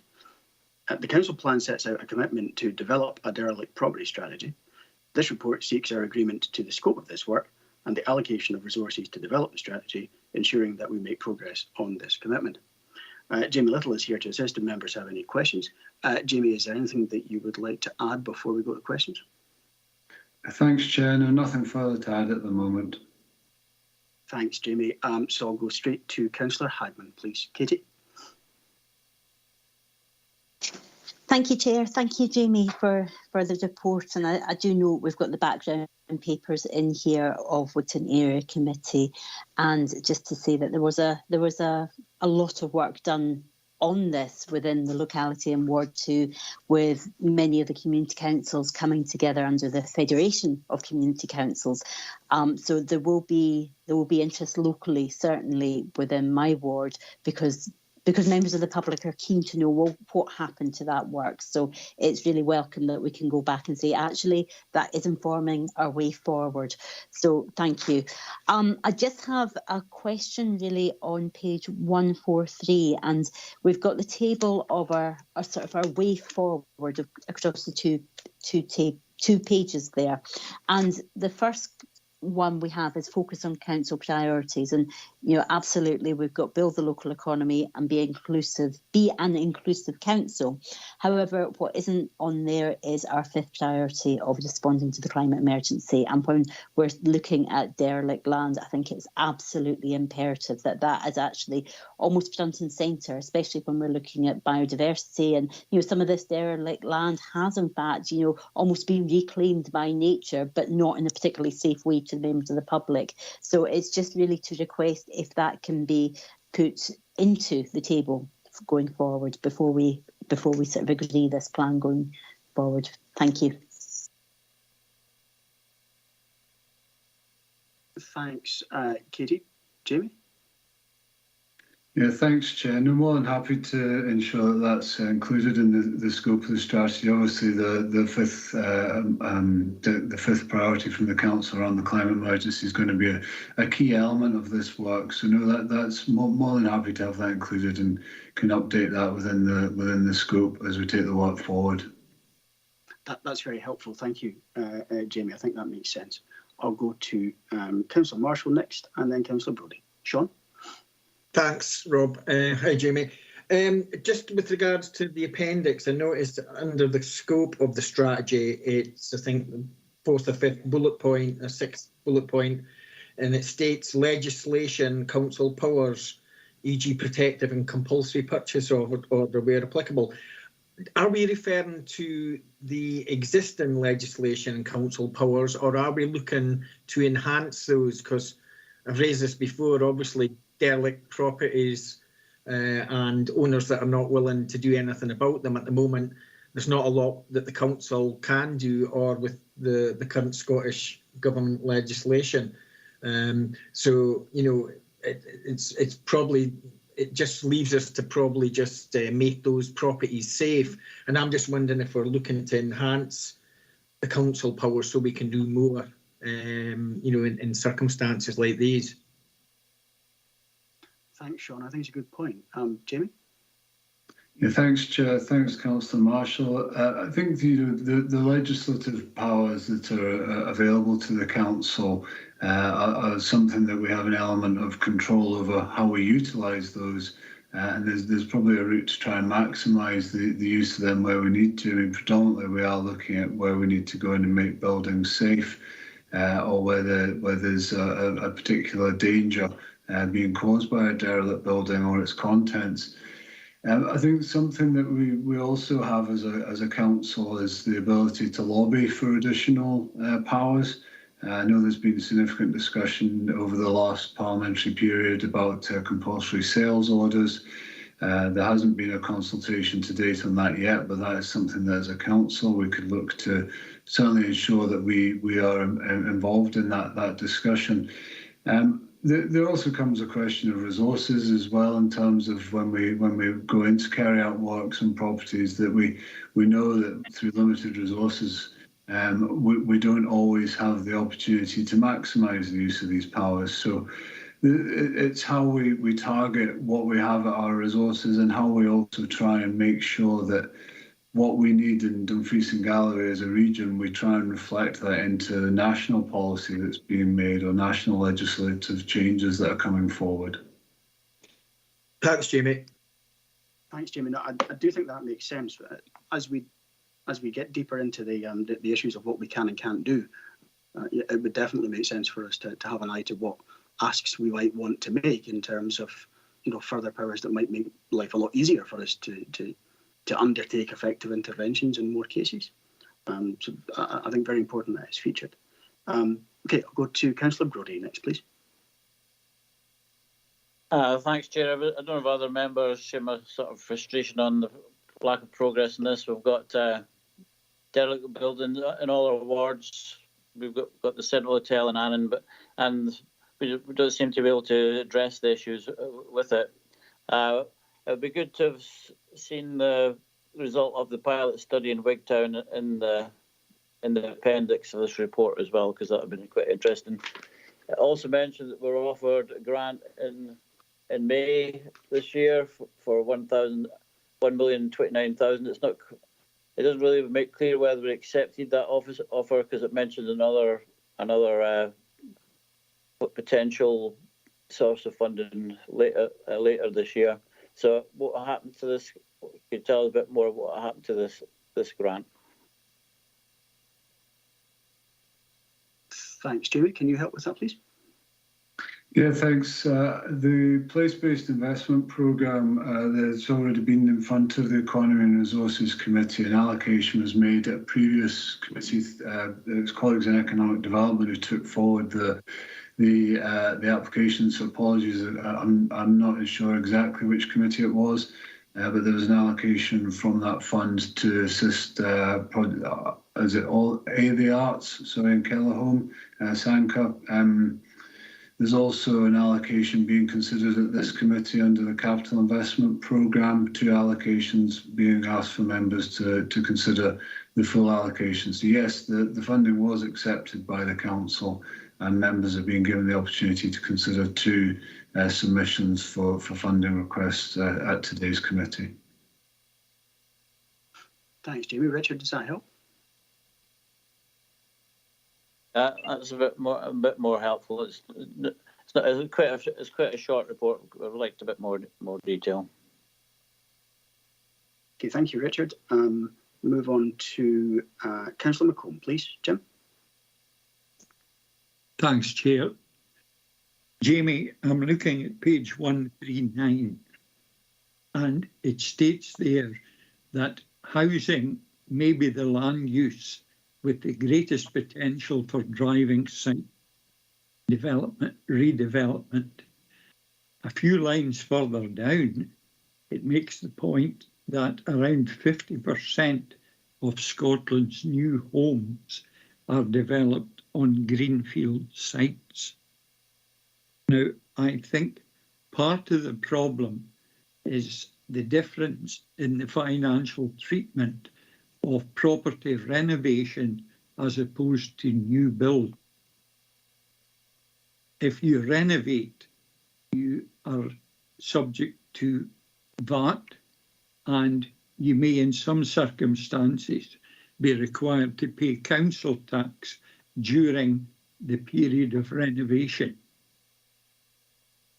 What, if anything, can be done to redress this disparity between renovation and new build?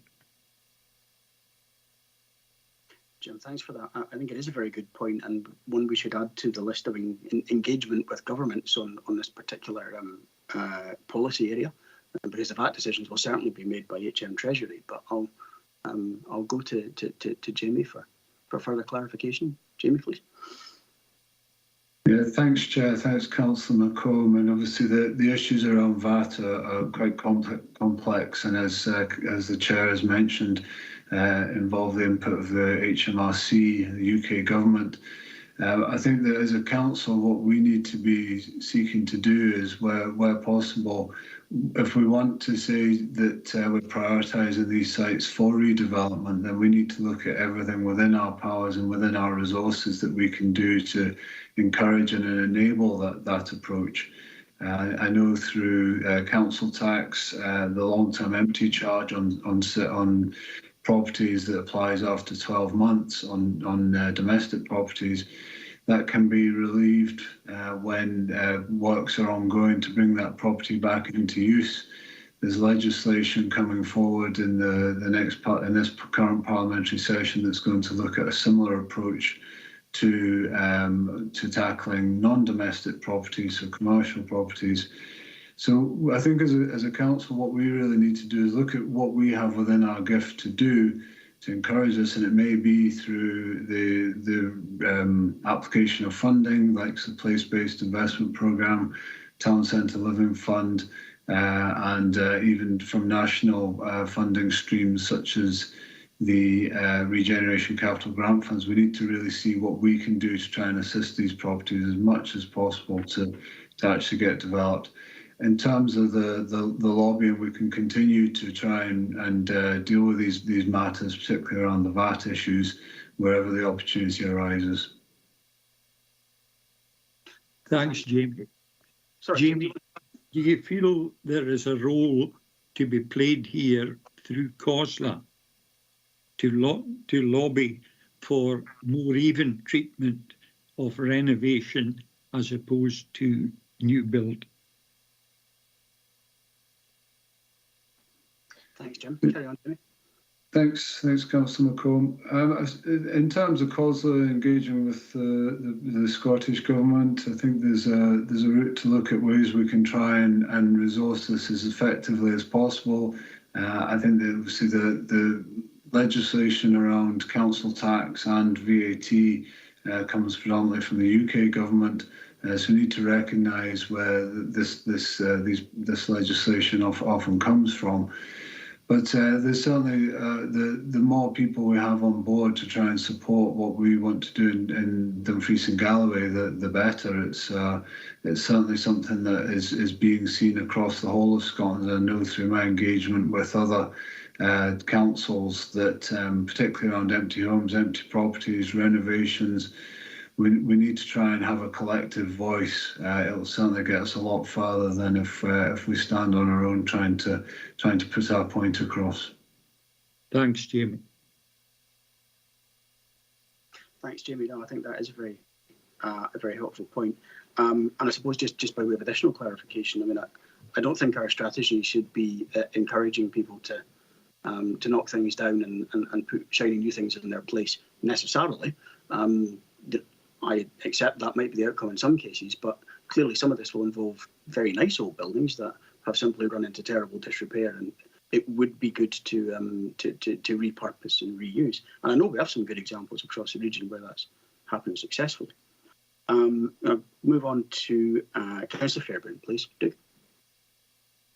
Thanks, Chair. Thanks for that, Jamie. Yeah, I would completely agree with the task force going forward as a kind of multi-voice approach. Certainly in my ward area, we have certain issues, like all ward areas, but especially the Mercury in Moffat, which has been an ongoing issue for many, many years, as you'll well be aware of, Jamie. And I certainly have been involved with trying to take it forward over the last 5 years with the ward worker and various other people within the community. And we've had some productive meetings with individuals concerned from that particular company. And every time we go further forward, we seem to go and we have the position where we're going to be getting something achieved, and then all of a sudden the communication lines break down. So obviously the local community within Moffat are keen for that to be resolved. And I was kind of keen to hear that this new officer we've kind of promoted to look forward to doing this. I'm quite happy with this to go forward, but it's how do we really address this, Jamie? Because I feel sometimes we're toothless tigers, you know. I've got a funny feeling we'll probably be having the same conversation, or that it'll be the same thing in 10 years' time in relation to this place, and why we can't have active engagement with this individual. I mean, we can't force people to come forward and talk to us, but it's developing a new strategy that we can get these people on board, if that makes any sense. Thanks, Duke. Jamie? Yeah, thanks, Chair. Thanks, Councillor Fairbairn. We make very valid points, and one of the issues often with derelict properties is the private ownership. And while we have to recognise that they have the responsibility to maintain their own properties, I think as a council, again, our role is very much around enabling these developments to go forward to deliver local aspirations for communities.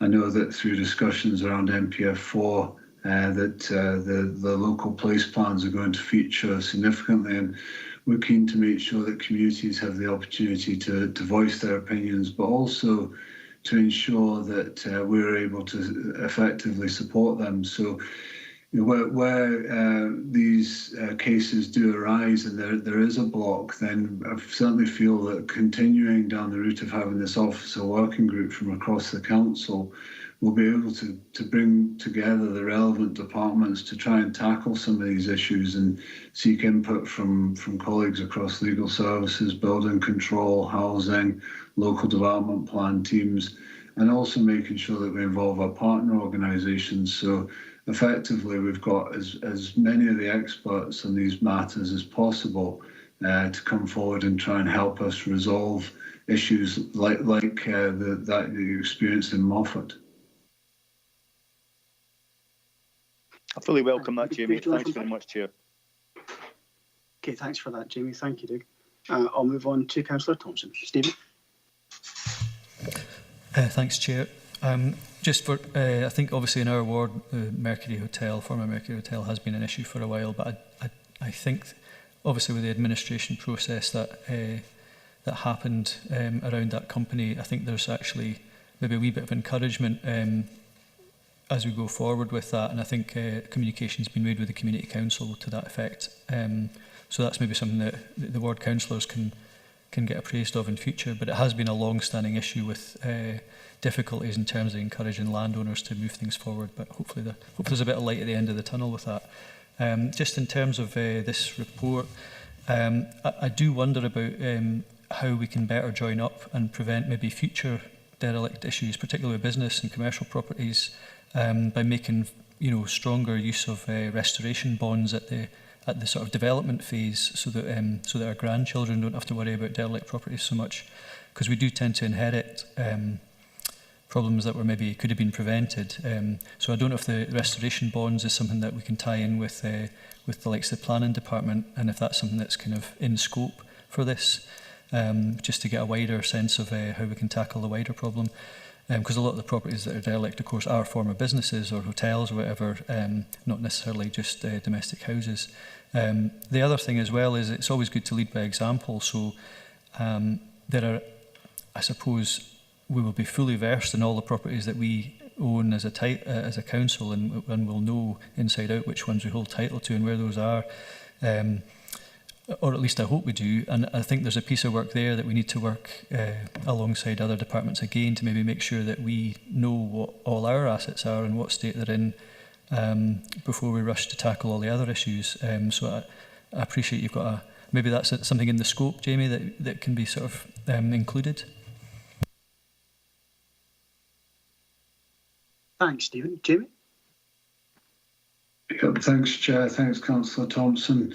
Yeah, I think just in terms of the restoration bonds comments, we obviously need to make sure that as part of this strategy, we're looking at doing what the council can do, again, within its powers to ensure that there's no further dereliction. That's obviously got to be a priority, and we need to try and find as many ways to support that approach as possible. And yeah, that's going to be a clear part of the strategies around avoiding those future issues. In terms of the council buildings and council assets, there has recently been through Finance, Procurement and Transformation Committee an allocation of funding to try and remediate some of these properties and certainly carry out works to the external areas to improve the look of them and make the built environment appear better. We do have colleagues from our property and estates team that are part of this officer working group, and will play a key role because, as Councillor Thompson has said, the council does have a leadership role to play here. If we want to enable developments, we need to show that we have our own house in order, as it were. And so there's certainly a significant role for the council and our property and estates team to play, and certainly leading the way on this work. Yeah, thanks, Jamie. Stephen, do you want to come back? No, I'm reassured by that. Thanks, Jamie, for that response. Okay, that's great. Thanks very much, Stephen. I'll go to Councillor Sloan before the recommendations. Tommy? Thanks, Chair. I'm looking at the local housing strategy, Jamie. Now, it probably is the intention for it to be more focused than what it comes across as here. we meet regularly in our ward, Ward 1, with the IGB Chief Executive. And what comes across from her is what we also know, the need to address homelessness, elderly and disabled, to help stop bed blocking. And yet it doesn't seem focused enough within here to address those problems. Is that the intention, Jamie?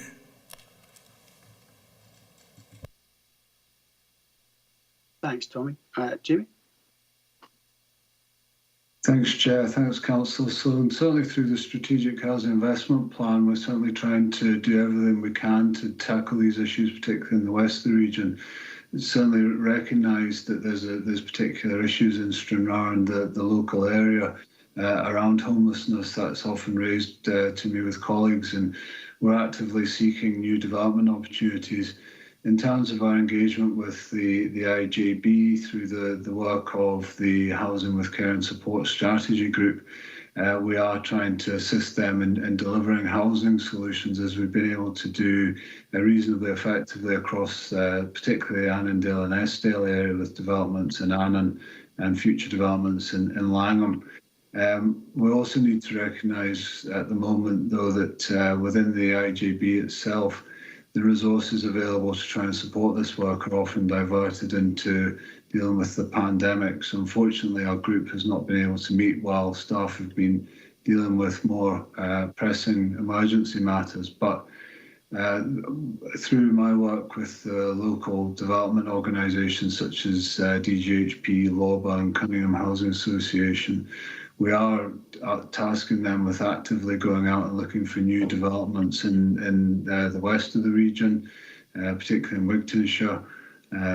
Through the vacant and derelict land and property strategy, we would hope that would identify further opportunities and areas to be prioritised for development.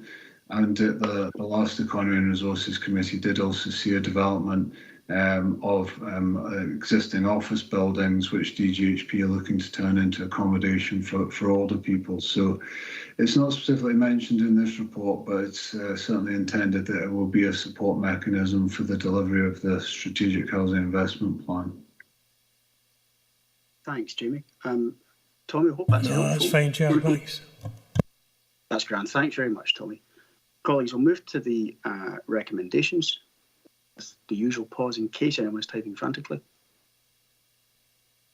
Okay, so at 2.1, can we note that an initial working group of officers has been established to take forward development of a vacant and derelict land and property strategy. That's as detailed in section 3.8. 2.2, can we agree the scope of the vacant and derelict land and property strategy as attached at the appendix? That's with the addition of the climate change priority. Okay, and at 2.3, can we agree to allocate funding from council tax on second homes income to create an officer post to assist with the development and delivery of the vacant and derelict land and property strategy? That's as detailed at section 3.9. Okay, thank you very much, members. So that's more than the 2 hours I promised before you would get a break, although we did have a slight intermission at the beginning, for which, again, my apologies. We will break here, meeting up, or rather I should say we will recommence at 1:40, allows 30 minutes.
take it that we are, unless advised to the contrary.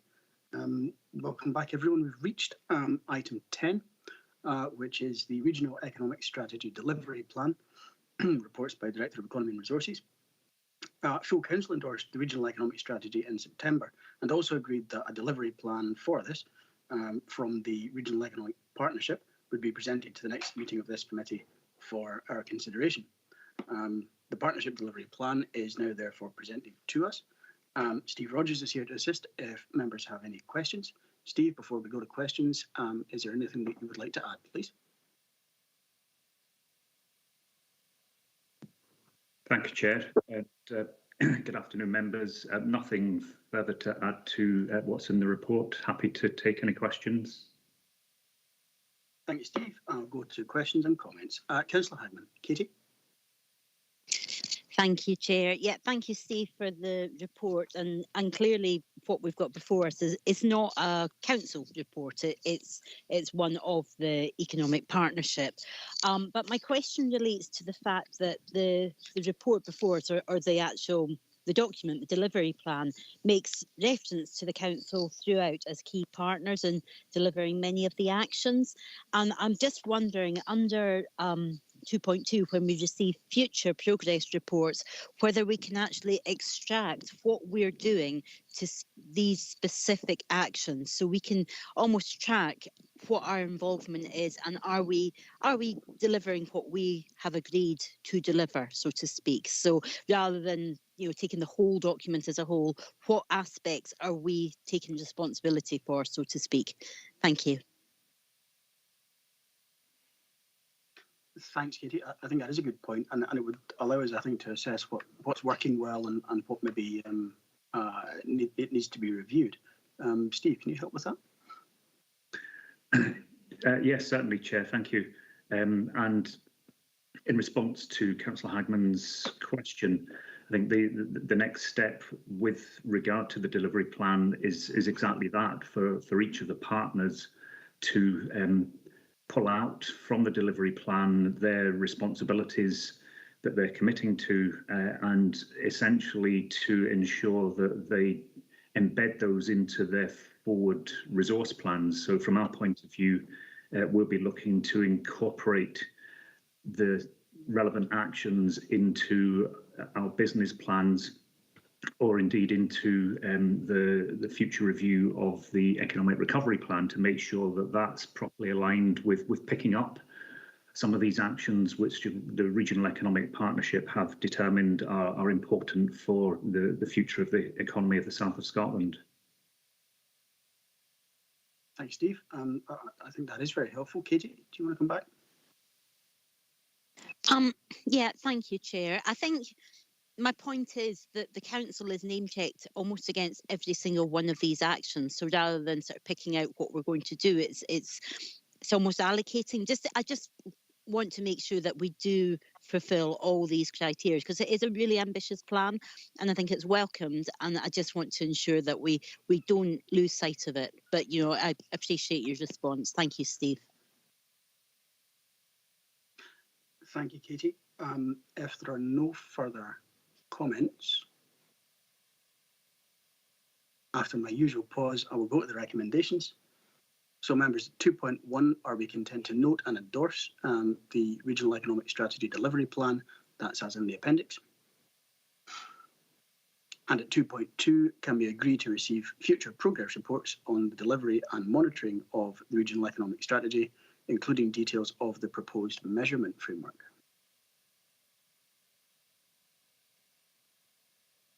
Okay, I will take it we are agreed. Thank you, members. Thank you, Steve. Move on to item 12, which is Economic Recovery Plan, Skills, Employment and Inclusion, Kickstart, No One Left Behind, Intermediate Labour Market and Phase 2 updates. Report is by Head of Economy and Development.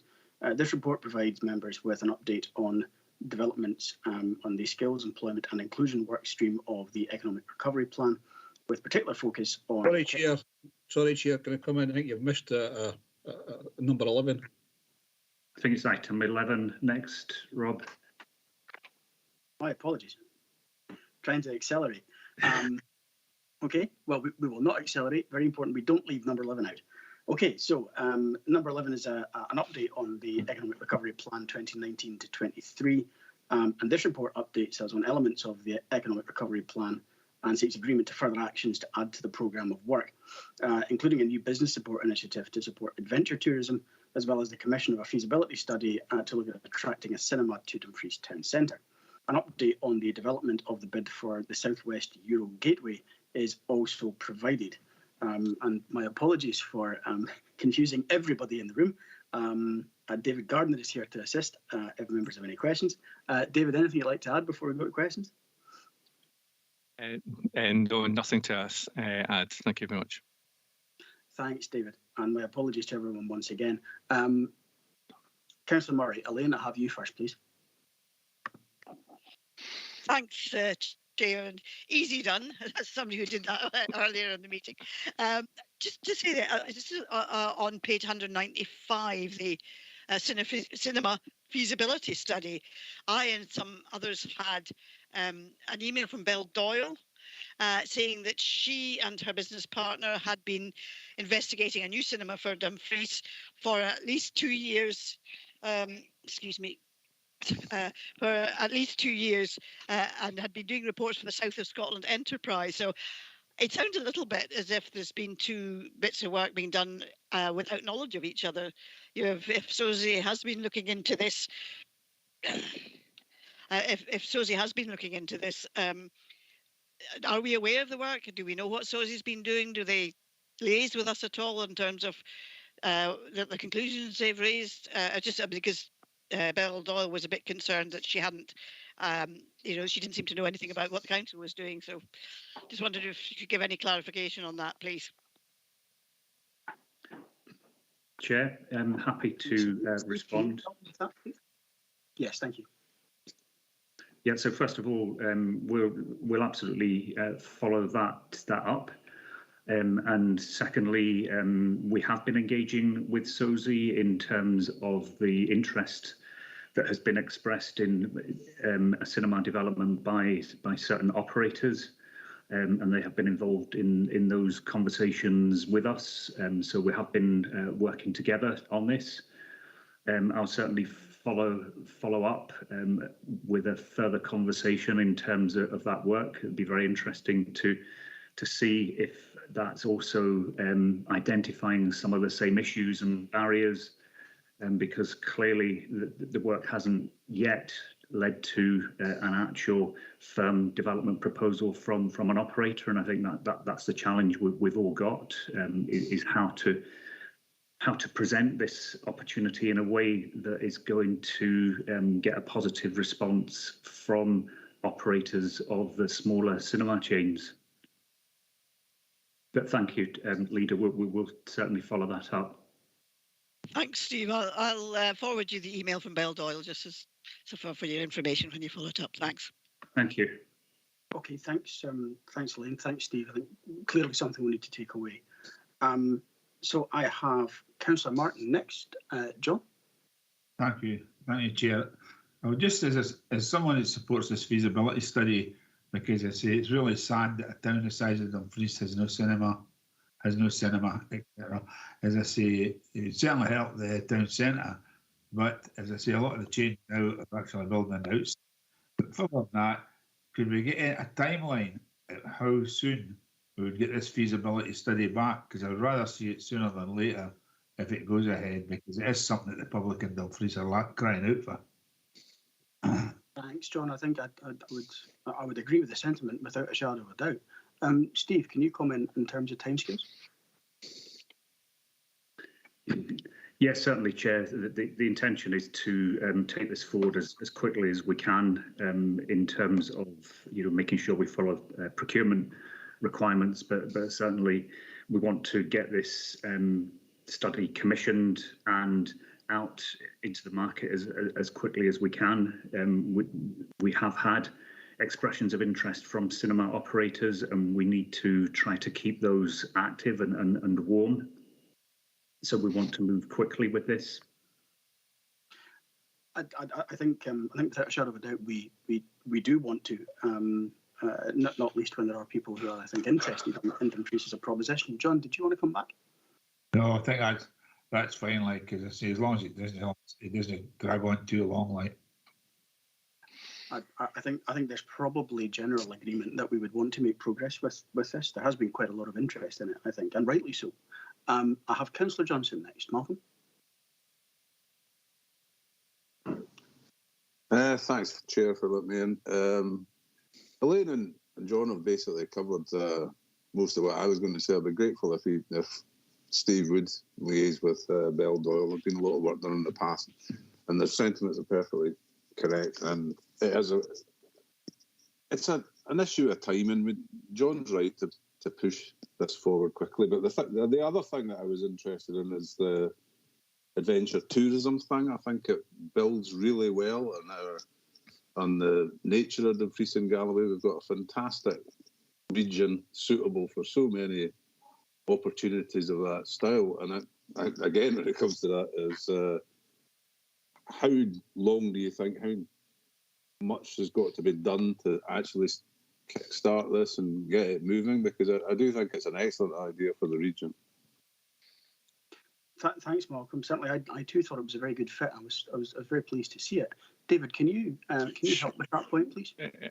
Yes, certainly. Thank you, Chair. If members approve that proposition today, then we'll be basically progress with it straight away. Just as Steve mentioned with other ones, just need to go through procurement, but we would do that immediately with a view to hopefully starting it in the first quarter of next year. As you know, we've got the food and drink one, which we previously approved, and the clients are currently in the boot camp already with that, so we are making progress with that one as well. Thanks, David. Malcolm, did you want to come back? No, that's fine, Chair. Thank you. Thank you, Malcolm. I'll go to Councillor Hagman next, please, and then I see Councillor Brodie's hand up. So, Katie first. Thank you, Chair. Yep. So I'm looking at the other recommendation, or one of the other recommendations, and that's the Southwest Euro Gateway, and we're being asked to agree the increased contribution for this and the consultancy fees. But it's just, it is in the report, but it's not really quite clear in my view. So if I go to 3.11 on page 196, there's talk of the Scottish Government and ministers informing officers that invitations to tender will be out before the end of December 21 for Greenport. And then the next paragraph goes on to talk about the UK Government discussing free ports. And then we go on to discussing procurement. And then we go on to ask for the members to approve the uplift. And I just want to get the full clarity, and I know it's in the table as well, but just to confirm, and perhaps whether it's important to maybe embed this in the recommendation, that this is an increase for the tender process for a green port, not a free port. And just, it is a bit disappointing that we don't have any note in any of the report about our decision we made on the 26th of August, where we agreed to support green ports and all the benefits that brings. So whether that needs to be added in as part of the background papers to this report, I think it would be pertinent and useful to include that, just so members of the public have a full understanding of the process that we've gone through with this and can follow it. Thank you. Thanks, Katie. I mean, certainly my understanding is that this is a request for an increased contribution towards the process of developing a bid for a green port. That is to say that the working title of Southwest Euro Gateway, although clearly that might change. And at this point, that is all we can do, because we don't yet have a process for making a bid for a free port, should the council determine that it wished to do so. And I mean, because those are two different things that would necessarily have to come back either to this committee or to full council, I guess, whichever was the most sensible place to take it, to observe the timescales and deadlines, whatever those are or might be, in order for us to decide whether or not to proceed with that. Because while there are similarities between the two, there are also differences. So I mean, they are two distinct things, and were we even to decide that we wish to do so, I imagine would require to be two distinct bids. So, I think certainly happy to clarify, and I'll lean on Steve to make sure I am absolutely correct. But the recommendation at 2.4 refers to the potential to drop a bid for a Greenport. Steve, I'm right in that, aren't I? Yes, Chair, absolutely. And we're very clear that this is the work that we're doing to further develop the bid proposition for a Greenport. And that was the focus of the ministerial briefing meeting that the officers attended. And we have had no further communication from the UK government in relation to free ports. So at the moment, really the only game in town is the Greenport, and that's the one that we're progressing. And I think we're also quite clear that should there be the launch of a Freeport proposition by UK government, then we would need to bring that back to members first. Thank you, Chair. Thanks, Steve. I think that is helpful clarification. Katie, is that helpful? Yes. Yeah. Thank you, Chair. I mean, I'm glad it's clear to the team. I just want to ensure that it's clear to everybody. So, but that's useful for the clarification. Thank you. Thank you, Katie. I'll go to Councillor Dryburgh next, please. Archie. I think Councillor Brodie was before me, Chair. I do beg his pardon, because he certainly was. Sorry, Councillor Brodie. Richard, carry on, please. Thanks, Chair. I think, I wish the priest luck in getting to the cinema. It would be an important thing for the borough. Annan's got a cinema, and you're all welcome to come to it any time. It's a very good cinema. But what we don't have in Annan is a harbour which we can be proud of. We have a project which is waiting in the wings, almost shovel ready. A big investment in the area, regeneration to provide employment and assuage the need from the loss of Pinnies jobs and the downturn of Chapel Cross nuclear site. So I did raise it at the February meeting of the council, and we're given assurance that help would be given and that progress would be made. I don't see anything in the agenda about it, so perhaps we could have an update at our next meeting on how progress is making there, because there is a project there which could be life changing in Annan. Okay, thank you, Richard. Is that something we can bring back to, I guess it will be the February meeting, Steve?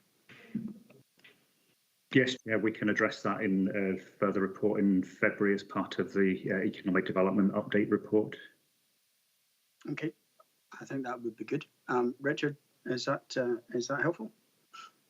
Yeah, that's it. And I know there is work going on behind the scenes, but I think we need to speed it up because there's a lot of potential for it. Okay, duly noted. Thank you, Richard. I'll go back to Councillor Dryburgh. Archie. Yeah, thanks very much, Chair. It's just more for information for members, because I attended the last E&E board at COSLA. I was actually chairing it, as a matter of fact, and they have written to both governments to get a bit more clarity on green ports and free ports because of the letter from the Secretary of State from Scotland, because there's not only us as a council waiting to see what's happening with regards to that, but there's a load of other councils as well. So hopefully that information will come back to COSLA, and I have a meeting on the 3rd of December with COSLA to see if we've got any answers to that. Thanks, Archie. I think the additional information is very helpful, and without a doubt, the more clarity that can be provided for councils to assess what they want to do and where they want to focus their energies, will be very useful indeed. That this is not necessarily straightforward work, and as we see from the recommendation, it does have some not inconsiderable expense associated with it. We will watch this space. I'll go to Councillor Johnson next, please. Malcolm. Thank you, Chair. It's just on the Greenport Freeport thing. My recollection at the last meeting was that we allocated monies, and partly it was on the basis that there was a bit of commonality between working up the bids for each thing. Is that still the case, Steve, or are you, like everyone else, waiting for clarity on on the situation with the Freeport, because it is disappointing that we have no further information. Thanks, Malcolm. Steve, I mean, I think probably it's fair to say that there definitely are similarities, and there are also I think we are probably awaiting further information on what the UK government bidding process would look like. Is that fair? Chair, yes, I think that's fair. There will be a need for clarity if there are going to be two schemes. Then I suspect that each of those schemes is going to have to be adjusted to recognise what can be delivered from within the gift of the promoting government. So there would need to be adjustments made to the Greenport proposition and also to the Freeport proposition. However, the core work will be common to both bids, but just with some refinements around some of the issues associated with Fair Work and some of the issues around the package of incentives and tax incentives and so on. Thanks, Steve. Malcolm, do you want to come back in? No, that was broadly what I suspected the situation was going to be, and I fully appreciate that you have firmed up what you need to do for the Greenport thing. So I think you need to go ahead. Thanks, Malcolm. If there are no further points, Richard, I still see your hand up. Did you want to come back in? Just take it down, Chair. Thanks. Excellent, no problem. Wanted to check and be sure. Okay, members, in that case, we will go to the recommendations. So 2.1, we're asked to consider the proposed accelerator project set out in paragraphs 3.2 to 3.8 of this report, which I think we have done. At 2.2, we're asked to agree the allocation and expenditure of up to £35,000 from the Recovered Business Loan Scotland Fund to deliver this project as part of the Economic Recovery Plan 2019 to 23, which I think we're quite enthusiastic about. Okay, now 2.3, I mean, I think clearly there's a wish that we do agree this, but there's equally, I think, there's officer work perhaps to be done in the background as a result of agreeing it. However, can we agree to the commissioning of the cinema operations feasibility study as set out in paragraph 3.9 of the report to be funded from the Economic Recovery Plan funding, the Economic Recovery Plan funding allocation for 21-22, with the outcome to be reported to a future meeting. And I guess we recognise there's an officer action to check the information that's been provided by the leader with regard to work that's already been done on this. And I think when we're saying future meeting, we'd like it to be as soon as possible, but recognise that the work will need to be done first. At 2.4, can we agree the increased contribution of up to £60,000 for the South West Yule Gateway consultancy fees? That's set out in paragraphs 3.11 to 3.14, again to be funded from the Economic Recovery Plan funding allocation for 21-22. And finally, at 2.5, agree to receive a further progress report and review of the Economic Recovery Plan and work streams, reflecting the priorities and actions within the finalised Regional Economic Strategy and Delivery Plan. Okay, thanks very much, David and Steve. Thank you, members. My apologies for confusing everyone. We will now genuinely move on to item 12, which is Economic Recovery Plan Skills, Employment and Inclusion Kickstart, No One Left Behind Intermediate Labour Market and Phase 2 updates, and the reports by Head of Economy and Development. This report provides members with an update on developments on skills, employment and inclusion work stream of the Economic Recovery Plan, and has a particular focus on Kickstart, Scottish Government funding and the support and activities through the Local Employability and Skills Partnership. Lynn Burgess is here to assist if members have any questions. Lynn, is there anything that you'd like to add before we go to questions? Because I'm conscious this is quite a fast-moving picture. Thanks, Chair. Yes, just a couple of updates. Obviously, this is outlining the progress in developing the local employability partnership and the delivery of the No One Left Behind policy in a better and more aligned way locally. So in relation to that, since the paper was prepared, the intermediate labour market for those experiencing long-term unemployment has been launched, and we're currently developing that in consultation with the third and other public sector partners. And also the Young Person Guarantee first grant round has closed and was oversubscribed, so that's excellent for local delivery. Thanks, happy to take any questions. Lynn, thanks very much, much appreciated. I'll go straight to Councillor Dryburgh, please. Archie? Yeah, thanks very much, Chair, and thanks very much, Lynn, for all that you're doing with this. I think it's a good news story, definitely for the council, and you guys are working away, and I certainly have asked for your help in the past, and I've been received it for other things. There is a question, though, that came from a group on Monday. It's about previously cared for children and how we're actually working with them to, get the employability and skills that perhaps they have the opportunity for. Are we working for previously cared for children? And it's just to sort of highlight to the group what's going on there. Thanks, Archie. Lynn? Thanks, Chair, and thanks, Archie, for the question. There's a lot of work underway in terms of the care experienced young people, particularly.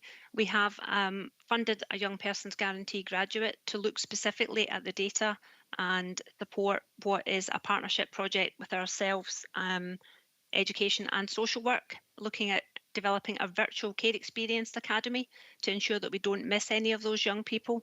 We've also worked with the Improvement Service and Volunteering Matters nationally to recruit a partnership manager who will engage with the care experienced young people. No One Left Behind really puts the service user at the heart of the provision. So what we're doing there is having that conversation with those that have lived experience of the care system to make sure that we're doing exactly what those young people need and to direct the provision in the most efficient and targeted way possible. I'm happy to come back with more information on that if it would be useful. Thanks. Actually, Lynn, yes, I think perhaps in a future report would be good to get some more of that, please. I know that quite rightly it's something members have been keen to have reassurances on and to get information on. So that I think that would be really helpful. If you could do that, please. I mean, recognising how much you have to do at any given time on this agenda, which is a lot. Archie, do you want to come back in? No, I'm fine with that. Thanks, Lynn. I knew you'd be doing something with the care experienced kids, and I'm sure Jock McKee will be extremely happy about that as well. Thanks, Archie. Can I invite any further questions or comments, please?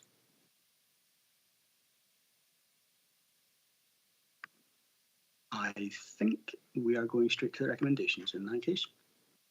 And so at 2.1, members, can we note that employability and skills have worked with organisational development and other council services to exceed the target for Kickstart opportunities, providing an increased number and wider range of opportunities for our young people aged 16 to 24, which also reflect assessed and projected workforce needs within the organisation. That's as outlined in sections 3.34 and 3.35 of the report.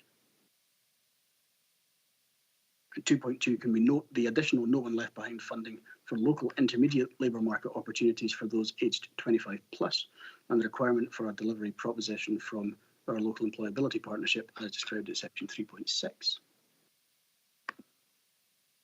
Now 2.3, can we note the update on the No One Left Behind employability approach provided at section 6, including the joint announcement from Scottish Government and COSLA of the phase 2 implementation in April 2022. That's in paragraphs 3.74 to 3.76. And finally, at 2.4, note the update on current activity and the approach being taken by Dumfries and Galloway's local employability and skills partnership and the funding available to support this. That's in paragraphs 3.7.6 to 3.7.9. Good. I think we are all very content with that. A good report. Thank you, Lynn. A lot going on in this area of activity, which is much appreciated. So with that, members, we'll turn to item 13, which is Reshaping Stranraer and the West update. The report's by Head of Economy and Development. Excuse me. And members are presented with a further update on the strategic outline programme we agreed for Stranraer and the West of the region in 2018. This approach has helped secure support and funding investment, including from both UK and Scottish governments, as well as helping us to work with local partner organisations to support their ambitions. In particular, the continued support for the One Waterfront approach is highlighted to us in this report. We're also updated on the opportunity to develop the George Hotel site, and we're asked for agreement to support the pursuit of this with development partners. Simon Fieldhouse and Melissa McGarry are here to assist us. I think. I can't see you yet, but I assume that Simon and Melissa are here to assist if members have any questions. Simon, is there anything that you'd like to add to the report before we go to questions, please? Thank you, Chair. No, nothing to add. And just to obviously let members know, it's just myself at this moment in time. Melissa, unfortunately, has to deal with a COVID situation, so she's had to deal with that. I'm sorry to hear it. I hope everything will be all right. Glad that you are with us. So I'll go first to Councillor Drybrough and then to Councillor Sloan. Archie? Yeah, thanks very much, Chair. I'm pleased this is in front of us now, because obviously there's been a lot of work done in the past in Stranraer, but mainly behind the scenes as opposed to moving things forward. I'm really appreciative of the opportunity for the former George Hotel, and I hope members will support this moving forward. Just maybe one question for Simon. The discussions ongoing with the potential partner agency, are they keen to move that forward as quickly as possible? Thanks, Archie. Simon? Thank you, Chair, through yourself. The partner agency have undertaken a feasibility study at their own cost, and obviously we are working with them very closely to look at opportunities moving forward. So hopefully if we can get this through today, and obviously the delegated authority, we can work closely with them to try and move this on a sensible timescale. Thank you, Simon. Archie, you happy with that? Yeah, happy with that, Chair. Thanks, Archie. Councillor Sloan, please. Tommy? Thanks, Chair. This report came to our area committee, and I said there, what I say now is, this report could have been written 2 years ago. That's how dated it is. We're not moving on in Stranraer or Stranraer District. We have had talks with Lorna Meehan, Steve, who has promised that we'll get a dedicated officer to the projects in Stranraer, based in Stranraer. I'd like the committee to confirm that.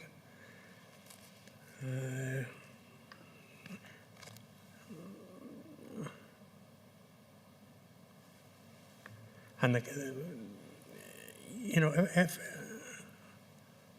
I'm just trying to, how I can put this.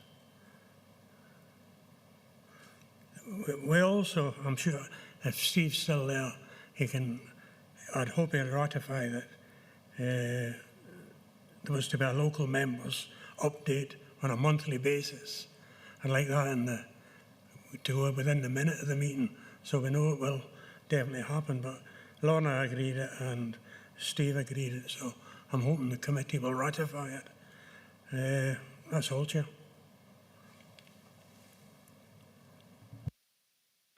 Thanks, Tommy. So, Steve, I think definitely one of those questions at least is for you in terms of updates to local members. Can you assist with that one, please? And then there is the question about officer support as well. Absolutely, Chair, and happy to provide an answer to both of those questions. So first of all, in terms of those regular monthly updates, my understanding is that they are now in the diary. So that will be happening on a regular basis. And secondly, with regard to staff resources, members will be aware that we have recently recruited to establish new posts of place-based economic development officers. So there is a post now filled covering the west of the region, and that's supplemented with some additional project officer capacity associated with a number of the key capital projects, including the Marina and the George Hotel and other projects that are referenced in the report, Chair. So I think certainly we have resourced up, given the additional allocations that were made through the Economic Recovery Plan funding that was agreed previously. Thank you, Chair. Steve, thanks for that. Much appreciated. Tommy, do you want to come back? Yeah, thanks, Chair. I don't think Steve actually said he was ratifying the fact that we'd have a dedicated officer in the Stranraer area for these projects. And that was agreed with himself and Lorna. Correct, Steve? Steve, do you want to come back in? Yes, Chair, we do have now 4 officers in place who are dedicated to localities, and there is one in place for the west of the region for Stranraer and the Rins area. Okay, thank you, Steve. I take it as based in Stranraer, office in Stranraer.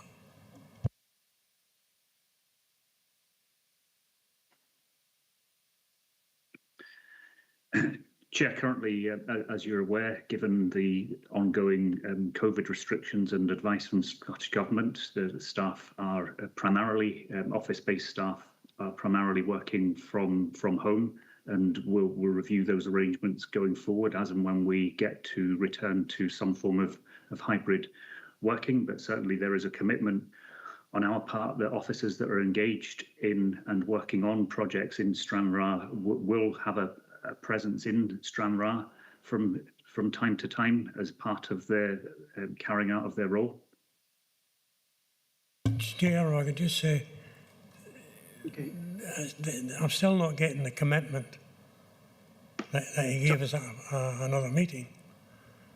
I don't think that commitment is possible to give while members of staff are still being requested to work at home wherever possible. And changing in that is not presently in our gift. I understand. I don't know what announcement is to be made this afternoon, but I think that situation is likely to persist for a little longer. Sorry, Chair, could I just say that I think it's just time we've got to also look and plan beyond COVID. We can't keep saying, oh, we're not looking that far forward. We've got to plan forward, especially when hopefully we're not talking forevermore, we're talking months rather than years. So I'd like to get that commitment. I sincerely hope it will be months rather than years, recognising it's probably been too many months already that we've had to tolerate very changed circumstances. Steve, have you anything further to add? Chair, I think this also refers back to some of the reports that we heard about this morning in terms of the workforce and workforce planning and the importance going forward of flexible approaches and agile approaches to our work. So moving away from the notion of having a dedicated office base for all staff to having a much more flexible approach that really does allow us to cover all of the region with our staff resource. We have, as you know, we have projects based right the way across the region, from Langham to Gretna to Annan to Dumfries to Sanquhar. And it's important that we resource all of those projects in a flexible and agile way. I think it's a fair point, Steve, absolutely. I'm going to turn to Councillor Johnson next, please. Malcolm. Thank you, Chair. It's the one waterfront approach for Stranraer, which I think is a move in the right direction. A marina on its own is potentially, I would imagine, going to find life a bit difficult. Obviously, tying up with the Water Sports Association is a great idea, but is there any work being done into surrounding businesses, scoping out what we do? Because any of the marina developments that I've seen over the last few years that have been successful have always involved an element of restaurants, accommodation, workshops, everything built around the marina, because that is how you'll maximise the investment in the marina, is by generating all that other business, and they all feed off each other. If you take the marina development at Port Abadi, for example, basically that was a big pit that was dug in Loch Fyne, and they decided to put a marina in it, and they put holiday accommodation around it and everything else that goes with that, and good sports facilities and stuff. And they need each other, they feed off each other. And I think we're needing to make sure we do extend the scope of this development to encourage that sort of thing round about it, because that's what it'll bring visitors to the marina. The marina will bring visitors to the other businesses, and it will bring employment and money into the area. Thanks, Malcolm. I think I would personally agree with your assessment. I know the location that you're referring to. Steve, Simon, which of you would you like to? Simon, I see you've unmuted. Carry on. Aye, thank you, Chair. Just to reassure, obviously, Councillor Johnson, that yes, we are, as part of the development of the full business case, obviously looking at how the marina ties into the town centre. There's recently been a town centre audit undertaken for Stranraer. We are aware that the marina doesn't just look at the wet side; it also looks at some of the aspects of the dry side and servicing aspects of the marina development. So we would like to look at how those integrate, and actually we can maximise the best of this moving forward as part of that full business case sort of development. Thanks, Simon. Malcolm, do you want to come back? No, thank you. That's fine. It's just if we want to get the maximum we can from this investment, that's the secret. Yeah, no, absolutely agreed. I hope everyone would agree with you in that regard. I'll move on to Councillor Inglis, please. David.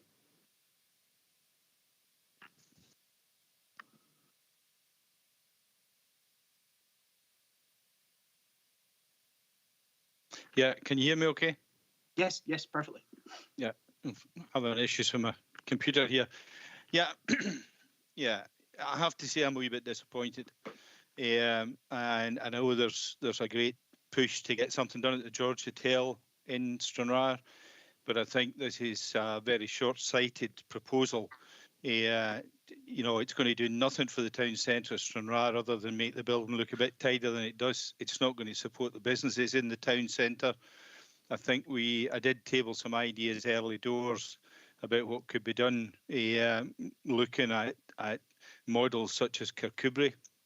You know, what they've done at the gallery at Kirkcudbright and the Johnston primary school, what they've achieved there, and the number of people, the number of visitors they bring into town centre. And I just get the feeling that, you know, turning this into flats or houses and a community space, you know, which is going to be 200 yards away from the Millennium Centre, which is a community space, I just feel that it's selling Stranraer short, and I'd like that recorded, please. Okay, David, thank you for the comment. So I think we would note that as a comment. And I'll move on to Councillor McComb. Jim?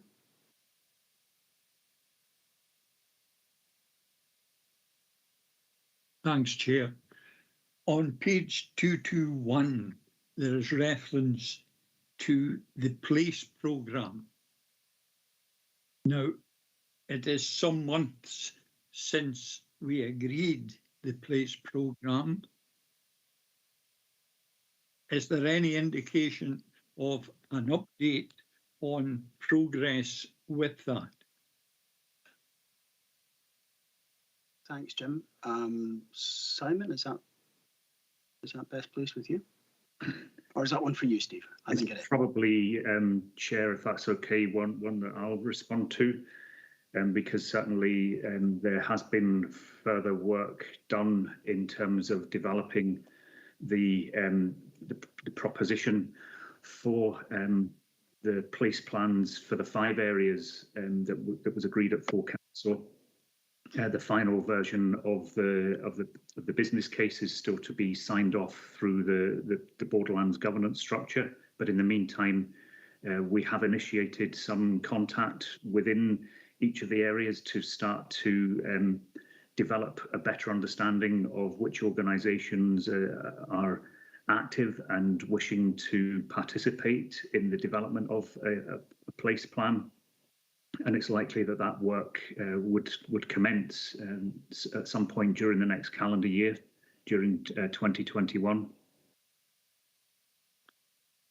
Okay, thanks, Steve. Jim, do you want to come back? I take it, Steve, it's too early days to contemplate a report. Is that correct?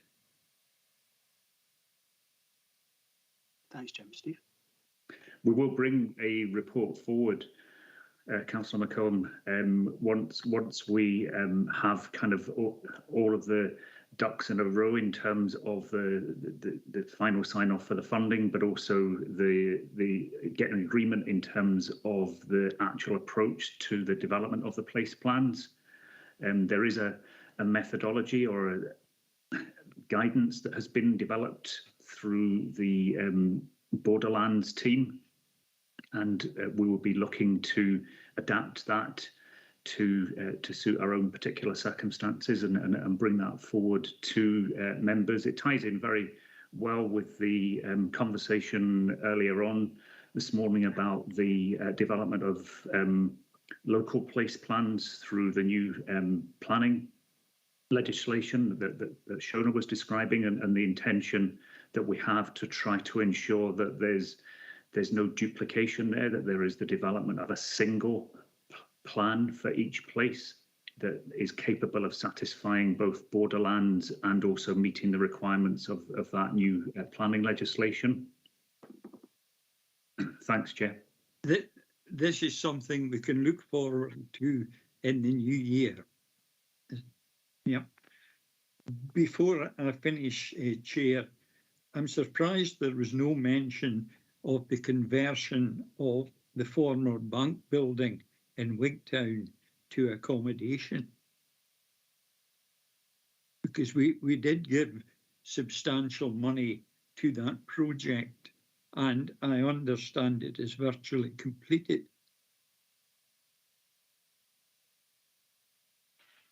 Thanks, Jim. Certainly, it is a very good project.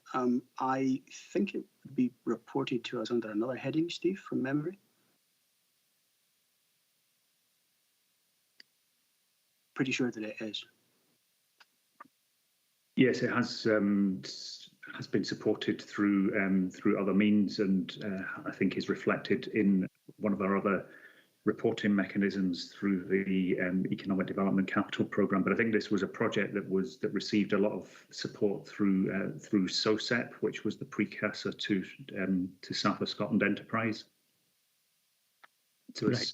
It's certainly positive that that investment has now borne fruit, and there is a completed project. There is indeed, Steve. Okay, thank you. Thanks, Jim. I'll come back to Councillor Sloan before we go to the recommendations. Tommy? Thanks very much, Chair. Just as an elected member for Stranraer and the Rins, I'd like to record my disappointment.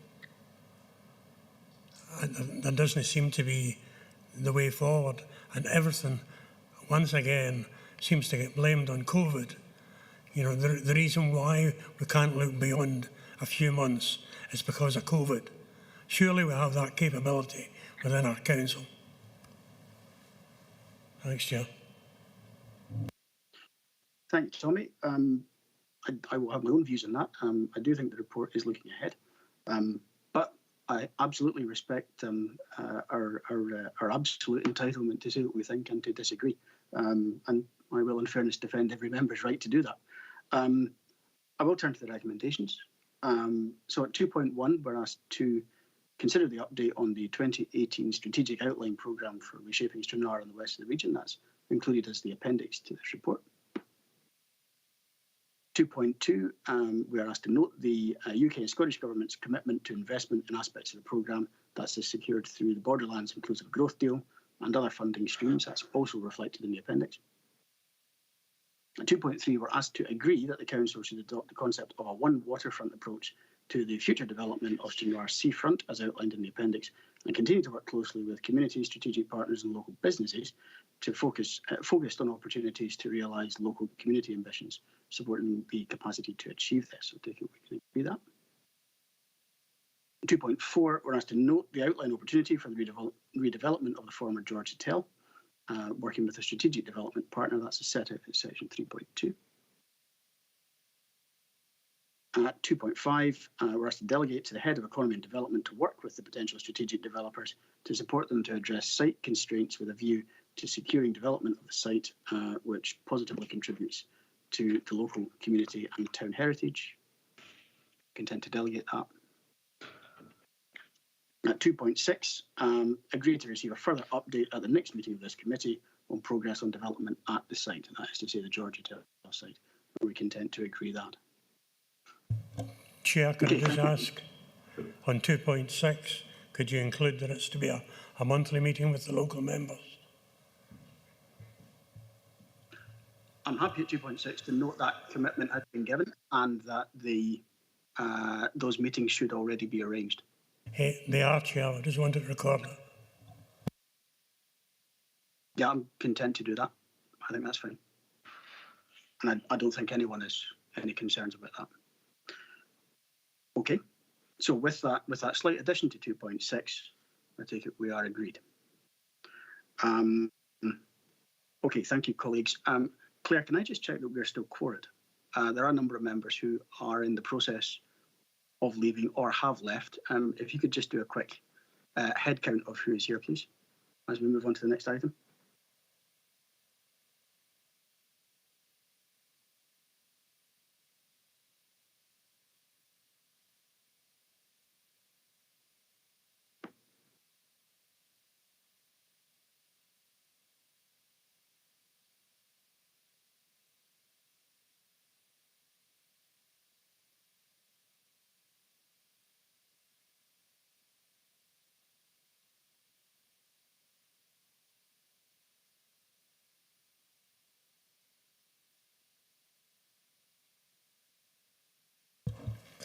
Chair, we're certainly quorate. Thank you, Claire. Because I'm on a much smaller screen than I'm accustomed to, I can only see a fraction of the participants at any given time. Thanks for the clarification. Members, will move on to item 14. That is the Lochside Collaborative Regeneration Proposal, reports by Head of Economy and Development. The purpose of this report is to provide us with an opportunity to consider the principles to be set out in heads of terms for the Lochside Collaborative Regeneration Proposal. These would form the basis of a formal agreement to take forward the regeneration partnership. Jamie Little is back with us to assist if members have any questions. Jamie, is there anything that you'd like to add to the report, please? Thanks, Chair. Nothing further to add to the report and happy to take questions. Jamie, thank you very much. I'll go straight to members' questions. I have one noting the involvement of local members. I think that's at 3.7.4. And again, I guess it's very much in line with the previous conversation. I think that is welcome.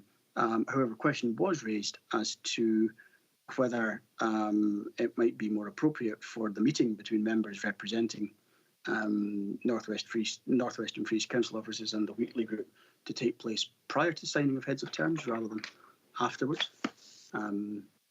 Certainly seemed to me to be reasonable, but I wondered if there was any observations on that, Jamie. Thanks, Chair. No, completely content with that. If that's the approach members wish to take, we can set up that meeting at an earlier stage. I don't see any problems with that whatsoever. Okay, certainly. I one local member in my own group who would welcome that being done that way around. But I see Councillor Nicholson would like to speak on the matter. So, Ronnie, I'll bring you in next. Thank you, Chair. Yes, I've no problem with that. I think that's a good idea. I think this is taking things forward. It's been held in abeyance for quite a while now.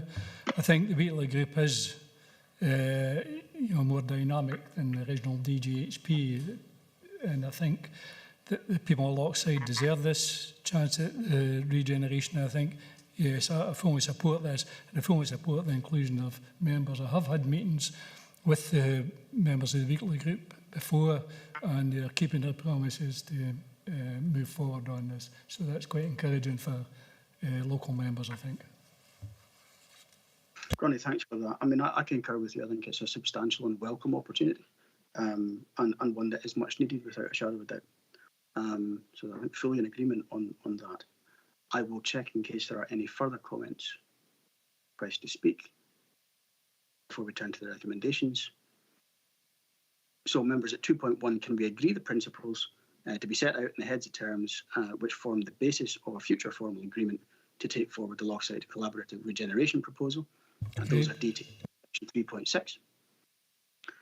Thank you. And at 2.2, agree to delegate the approval of heads of terms to the Head of Economy and Development as detailed at paragraph 3.6.4. And I guess we can recognise there's the operational action that the meeting outlined in the subsequent paragraph will take place before heads of terms are signed rather than after. Agreed. But members are content with that. That's excellent. Thank you very much. Thank you, Jamie. We will turn quickly to item 15, which is Dynamically Different Dumfries, report by Head of Economy and Development. And this provides us with an update on the project entitled Dynamically Different Dumfries and the progress that has been made with this project with a view to supporting development of a shared vision and action plan for revitalising Dumfries Town Centre. The report outlines the progress made to date as well as the next steps, including what further work is planned. And Leslie Annan and David Gardner are here to assist if members have any questions. And great, I can see you both on the screen. Is there anything either of you would like to add to the report before we go to questions and comments, please? Nothing, Chair. Okay, that's grand. Thank you very much. In that case, we will go straight to questions and comments. Do we have any questions or comments on this item?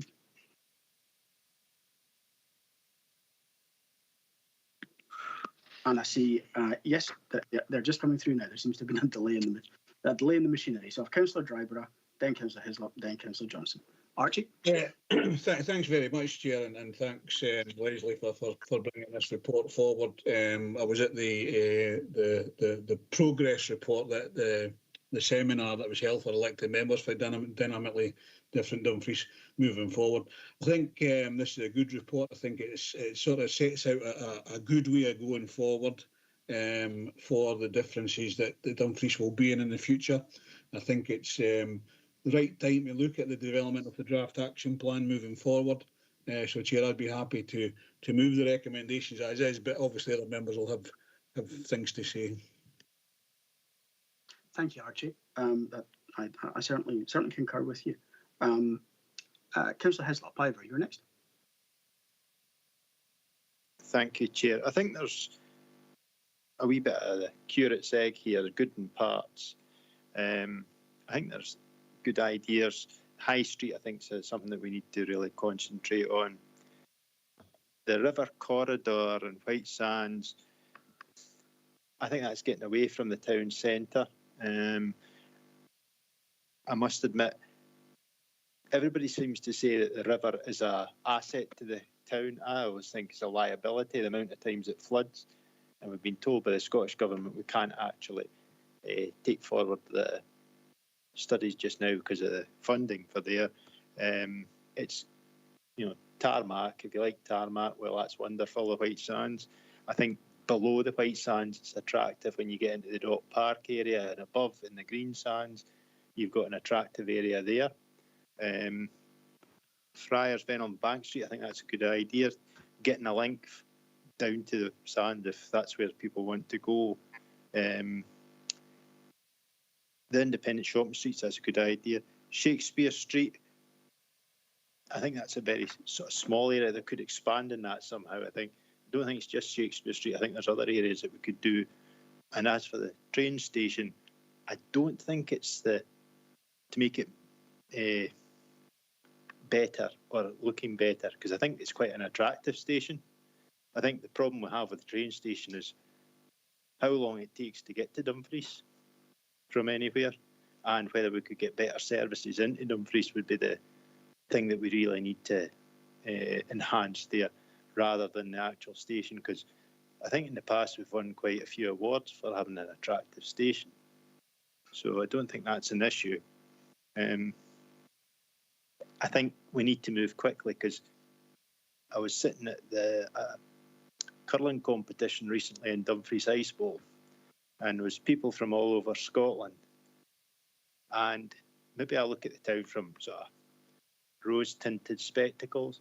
I think it's not a bad wee place, could be improved, etc.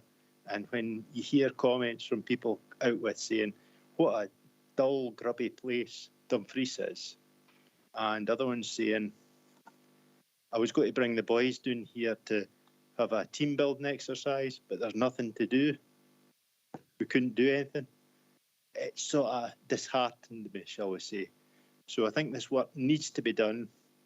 It's a 10-year plan. I would like to see it delivered in 5.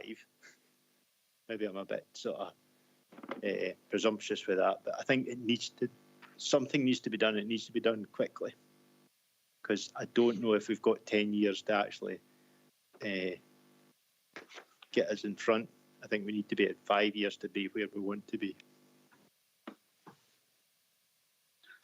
Thanks, Ivor. So, potentially comments rather than questions. I got to admit, I have a lot of sympathy with the idea of quicker timescales, but I suppose I tend to lean towards that a bit. Anyway, I'm just wondering, Leslie, David, is there anything that, any observations you'd make on any of those points? As I say, I think they are observations rather than questions. I think, Chair, on the station element, it's more about looking at the issue of the station as an arrival point and how it connects to the town centre at the moment, because it's quite possible to arrive at the station at the moment and not have, if you're a complete stranger, not know which way to go out of it. So it's part of a wider approach to accessibility and connectivity around the town centre. As Councillor Hislop says, we do have a really attractive station in its own right. And I do think that's a fair point, actually. How the station works in relation to the rest of the town, I think, is maybe an issue. Ivor, did you want to come back? I think maybe that sort of hits on the Shakespeare Street element of mine. You're looking to make it an attractive, but I think if you've got an attractive route in from, maybe St Mary's Street or up Newell Terrace into the town centre, if you're looking to do that, a green area or green transport area, and I think that's what we need to do. But like I say, it's getting to the station from elsewhere, by train. That's the issue. I don't know how many people come from Glasgow into Dumfries, but on the Dumfries line. If I was going to Glasgow, I wouldn't be getting the train at Dumfries. I'd be going to Locker because it's an hour. Whereas Dumfries, it can be about 2 hours, I think. And that's the big issue we have. How do you get people moved to where they want to be quickly? And I think we're kind of bypassed there because the West Coast main line's the main line up through our region at the moment. And that's my sort of concern with that one. I certainly take the point about the services to Dumfries. I think it's a real issue, no question about that. I might be slightly out with the scope of dynamically different Dumfries, but I don't think we want to lose sight of the point. David, do you have your hand up? Yeah, thank you very much, Chair. Yeah, so I think it's just worth mentioning that obviously the points that are on the action list in the appendix are community-led.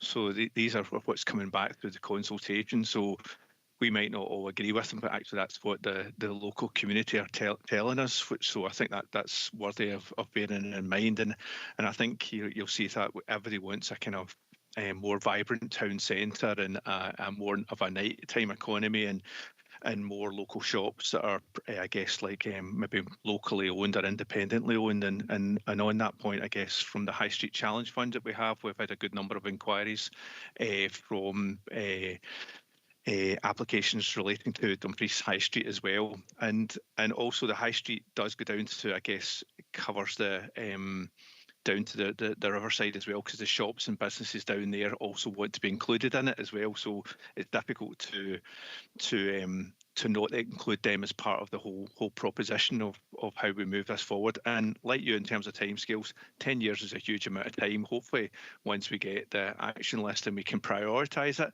then we can look for the cases that we can move forward with as quickly as we possibly can, and make a kind of sea change of improvement for the location. David, I think that's helpful, and I'm reassured by that. And we absolutely want to guard against leaving people out when this process set out to invite their participation in the first place. I do think that is an important point. Bring in Councillor Johnston, please. Malcolm. Yeah, thank you. I'm aware of the fact that this is information that has been gathered, but equally, it's up to us perhaps to put some suggestions and proposals forward rather than just resign and say we'll just do what we're told. But one of the aspects, and I quite like the fact Leslie mentioned it about the routes from the station and things. It's something I've thought for years about Dumfries. We don't signpost what we've got, and I'm particularly concerned. I notice it's quite far down the list here on the visit and experience, is the heritage aspect of the town. We should be doing things like signposting people to, Moat Bray, and we can go on forever. We've got Burns House, we've got the Mausoleum, we've got all kinds of stuff. And it's a suggestion that's been made to me in the past is that perhaps a bit of investment in a free Wi-Fi system or something in the town, and a little Dumfries app where you can actually get all this stuff up on your phone. You can get all the directions, because we've got to face up to it. The mainstream retail is not going to be enough. It's not going to come back, and it's not going to bring people in, because we're needing to expand the experience that we offer and bring people into the town from that point of view, and then other businesses will piggyback off that. And I think if we made more of an effort to sell what we've got, because we've got some fantastic buildings in the town. I know we've mentioned derelict stuff, we've got loads of issues, but if you actually lift your head and can ignore some of the trees sticking out the side and things, we've got some fantastic buildings in the town, and I just feel that we don't make enough of it. Thanks, Malcolm. I like the idea of the Wi-Fi and the app, without a doubt. David, I see your hand, and then Leslie, do you want to come in?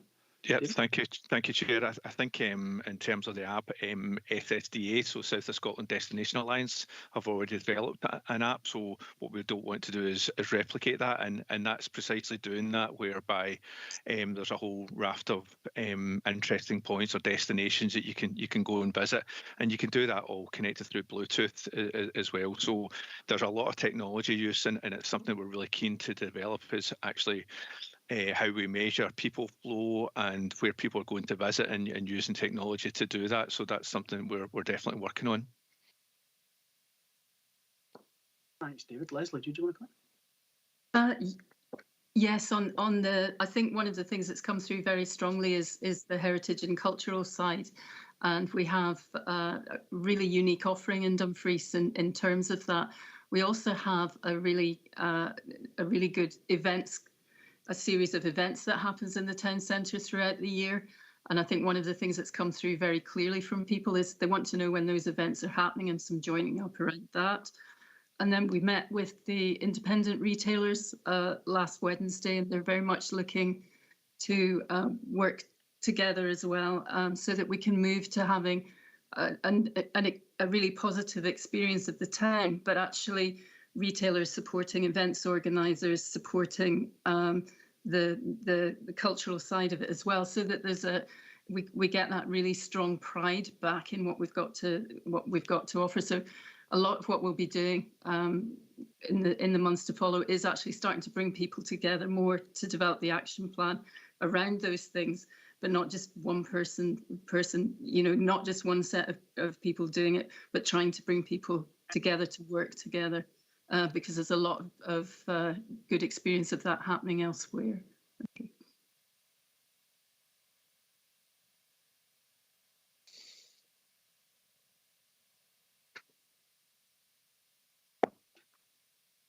Thanks, Leslie. I think I lost a little bit of the last of that, but I suspect that was simply connection issues at my end.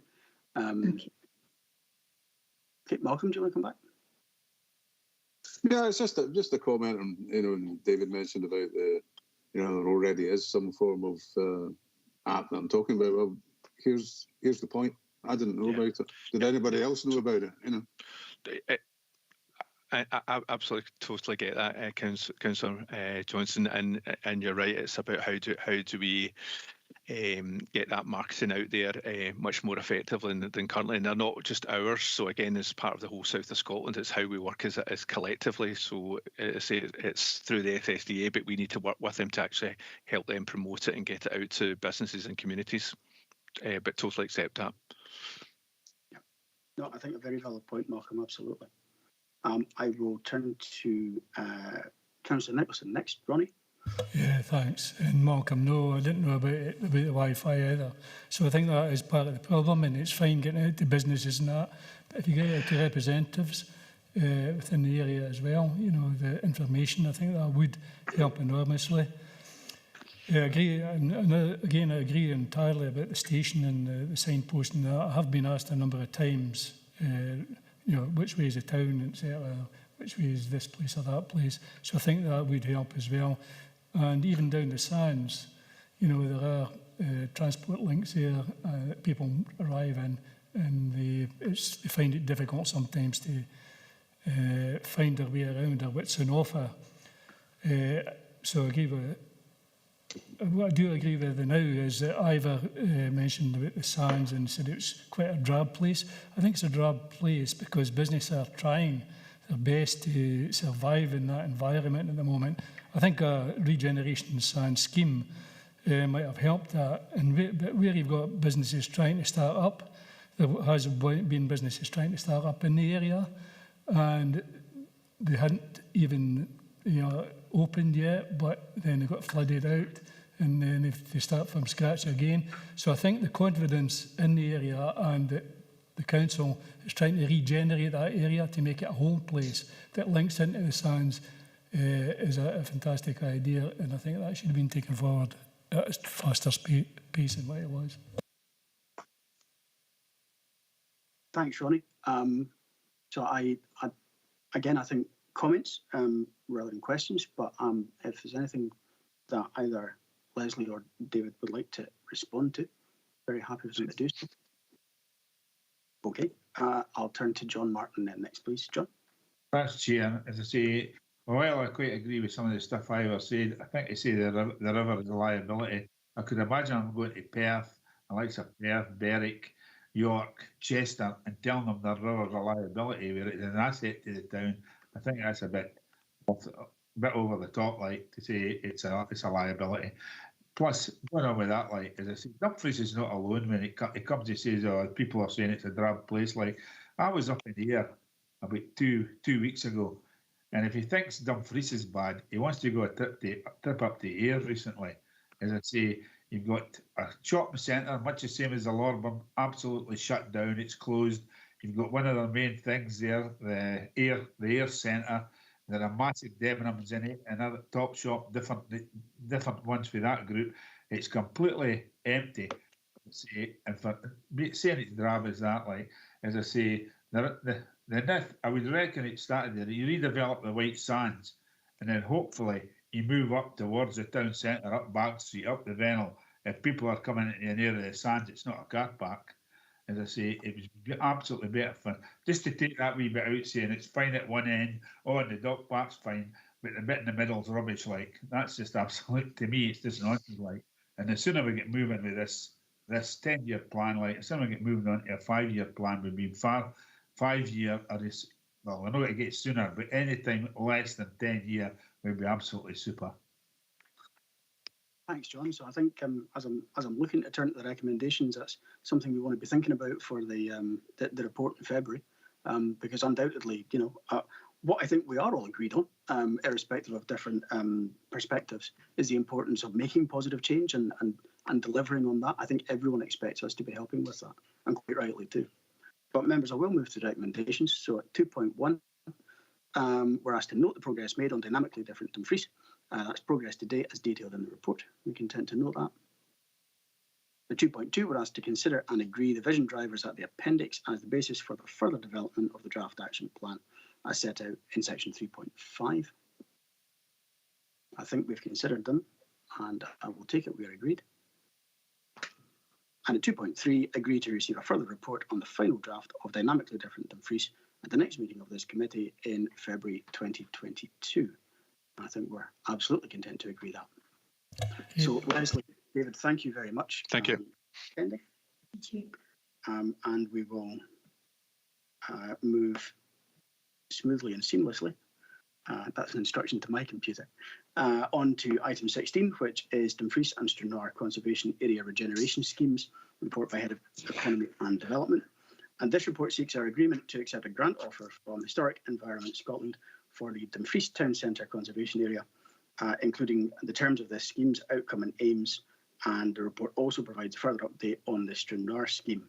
And I hope members received by email the maps of the 2 conservation areas, just for information and reference. Shona McCoy, Ross McCleary and Pam Taylor are here to assist if members have any questions. Before we go to questions, is there anything any of you would like to add to the report, please? Nothing further to add to the report, Chair. Happy to take any questions. Okay, that's grand. Thank you, Shona. So I will turn to members' questions, please.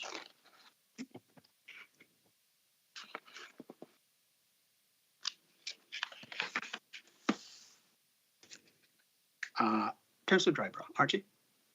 Yeah, thanks very much, Chair. I think obviously looking at the recommendations, I very much approve the acceptance of any award given to us by anybody to move these things forward. And obviously the other recommendations are for noting anyway, but I'm certainly happy with that one.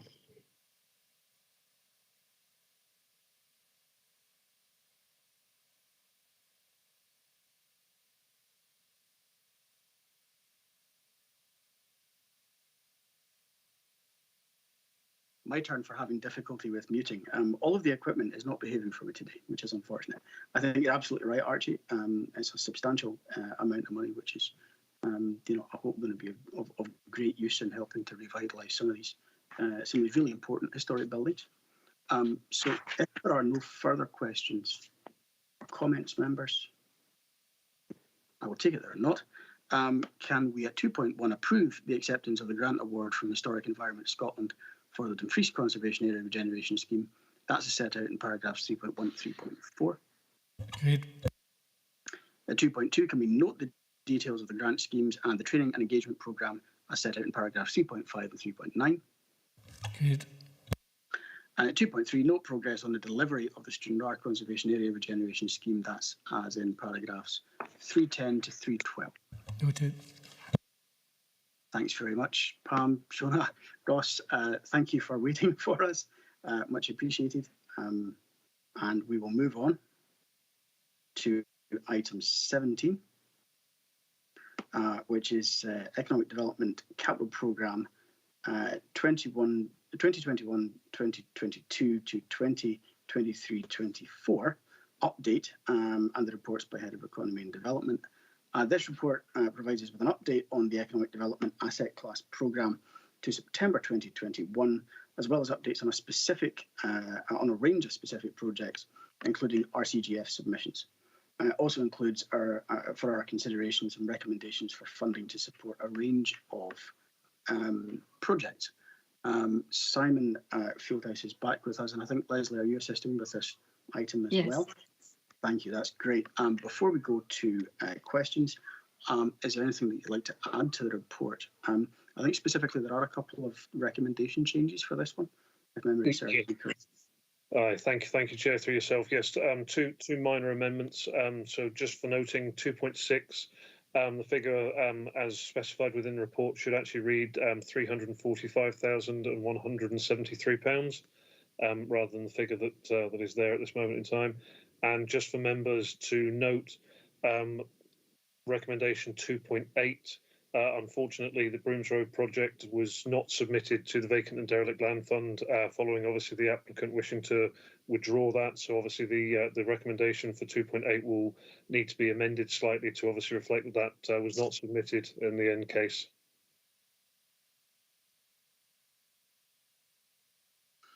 Okay, Simon, thanks very much. We'll cover those again when we get to the recommendations, and I'll rely on you to keep me right on the specific wording so that we have them covered. But for the time being, we'll go to members' questions or comments.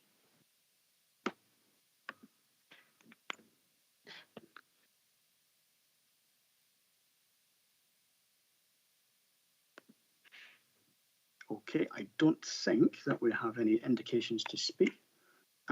So we will go to the recommendations. So members, can we at 2.1 note the update on expenditure to 30th September 21 as set out in Appendix 1?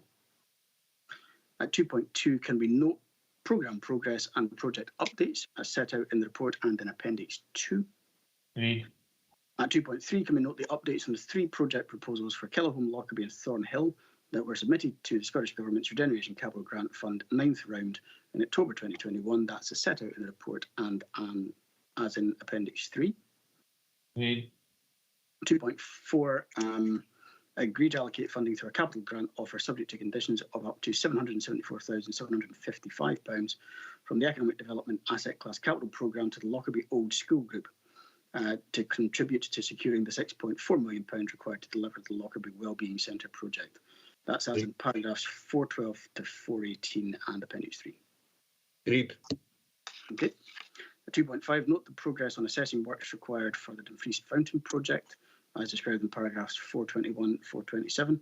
I agree that the Head of Economy and Development is delegated to tender for the works required for restoration, and subject to this, agree to increase the allocated funding by £38,355, which would allow the project to proceed. Agreed. Okay, 2.6, agree to allocate funding of, Simon, give me the correct figure, please. It's £345,173, Chair. Of that figure, from the Place-Based Investment Programme 2021-22, for a capital grant to be offered to Lorburn Housing Association for its project at Academy Street, Castle Douglas, to regenerate a brownfield site for affordable housing. That's as described in paragraphs 429 to 430 and detailed in Appendix 4. Agreed. 2.7, agree to allocate funding of £650,000 towards the capital costs of constructing the oven, a creative industries business incubator and affordable housing project at 135 to 137 High Street, Dumfries.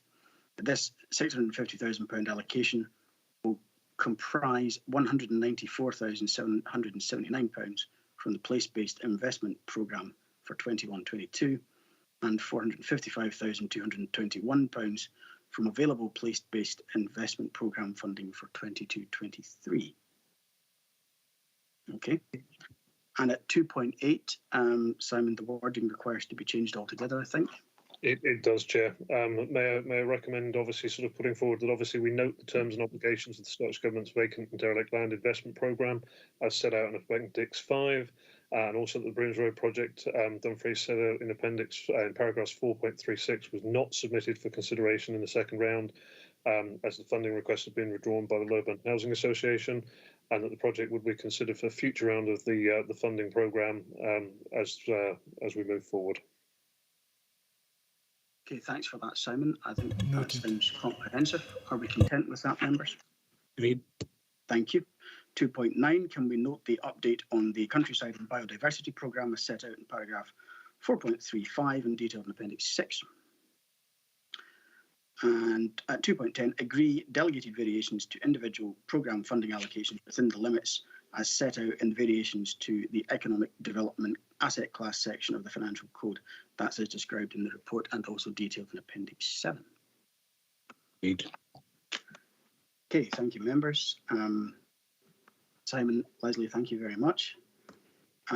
We will move on to item 18, which is the Assessor and Electoral Registration Officer 6-month assessment from 1st April 2021 to 30th September 2021 of Business Plan 2019-23 performance. The report is by Assessor and Electoral Registration Officer.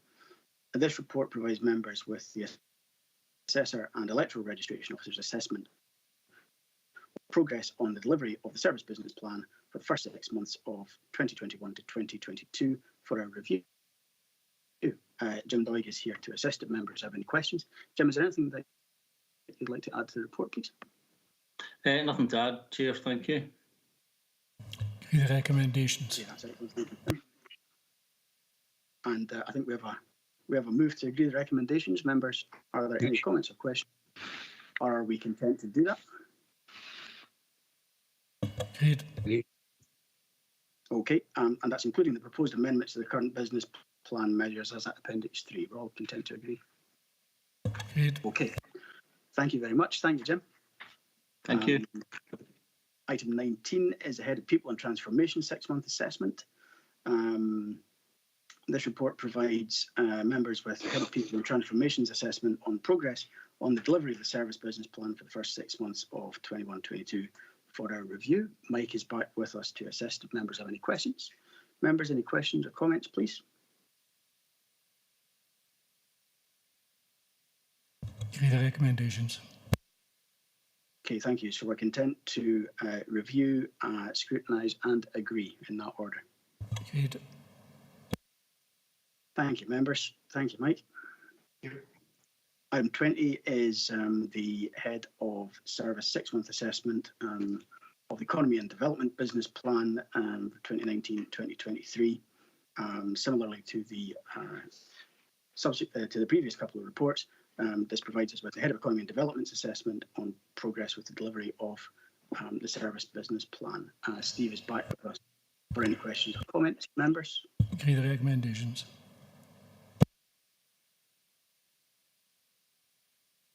Okay, I will take silence to be agreement with Councillor Nicholson. We're content. 1, review, scrutinise. 2 and 3 to agree. Agreed. Okay, item 21 is Economy and Resources Revenue Budget Monitoring Report 21-22 for the period ending 30th September 2021. And this report provides a second quarter revenue monitoring report for Economy and Resources, including the impact of ongoing financial implications associated with COVID-19. Gillian Ross and Tam Alder are here to assist. If members have any questions, members, any questions or comments on the report? Are we content to note 1 and 2? In that case, we will note 1 and 2. Thank you, members. Thank you, Gillian. Thanks, Tam. 22 is the ICT Business Systems Asset Class Capital Programme 2021-22 Monitoring Report. And this report provides members with an update on the ICT Asset Class Capital Programme as of 30th September 2021. Graham's back with us to assist if members have any questions. Members, any questions or comments on this one, please? Agree the recommendations. Okay, members, I'll take it we're content to note 1 and approve 2. We are. Graham, thank you. Thank you. Item 23 is the Property and Buildings Asset Class Capital Programme Monitoring Report 21-22. And this report provides members with an update on the non-schools Property and Buildings Asset Class Capital Programme as of 30th September 2021. Paul's back with us if there are any questions or comments. Members, any questions, please? Agree the recommendations. Okay, can we note 1? Chair, sorry, can I just come in there? With your permission, Chair, members will see that I've requested approval for some additional projects regarding acceleration to pick up slippage. There are a further 4 projects that I'd like to include, if possible, at this stage in order that we can get these progressed. Okay. Do you have details of them? Yeah, we do. So the first one is Cairn Ryan Hall heat pump replacement, and that's for 10k. There is Dalbeattie Hall lift remedial work, 25k. Ice Bowl lift remedial work, 25k, and Ice Bowl plant upgrade at 10k. Those are the 4 additional projects I would seek approval through yourself, Chair, for to be included as an amendment to paragraph 351. Okay, thanks, Paul. I certainly know in the case of one of those items that has happened very recently, and I think probably after the report was drafted. Yes, that's the case with them all, Chair. Okay. Archie, you want to come in? Yeah, thanks very much, Chair. I'm happy to, agree with the 4 additions going forward. But there is an issue that I've just been made aware of today, which is an academy roof falling in, or at least some flooding coming through the roof and causing some serious problems there within classrooms, and it is affecting, other the users of those particular classrooms. So I wonder, Paul, if you're aware of that, and that there are certainly parents and teachers who are getting a bit stressed with it, because apparently it's been on the go for a while now, and really need to move that one forward quickly. Thanks, Archie. Yeah, I got an email from Sean this morning, and that'll be sorted ASAP. Okay, and I think that is a useful assurance. Recognising that schools versus non-schools, but it's still important that it was raised, I think. Nevertheless. Okay, so members will go through the recommendations. Give the recommendations. Okay, so we're noting 1, and we're agreeing the project variances at 2. That's as outlined in Appendix 1.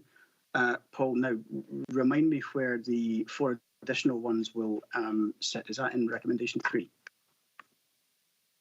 Yeah, so in terms of agreeing the new projects, that's under 2.3 and they're listed at paragraph 351.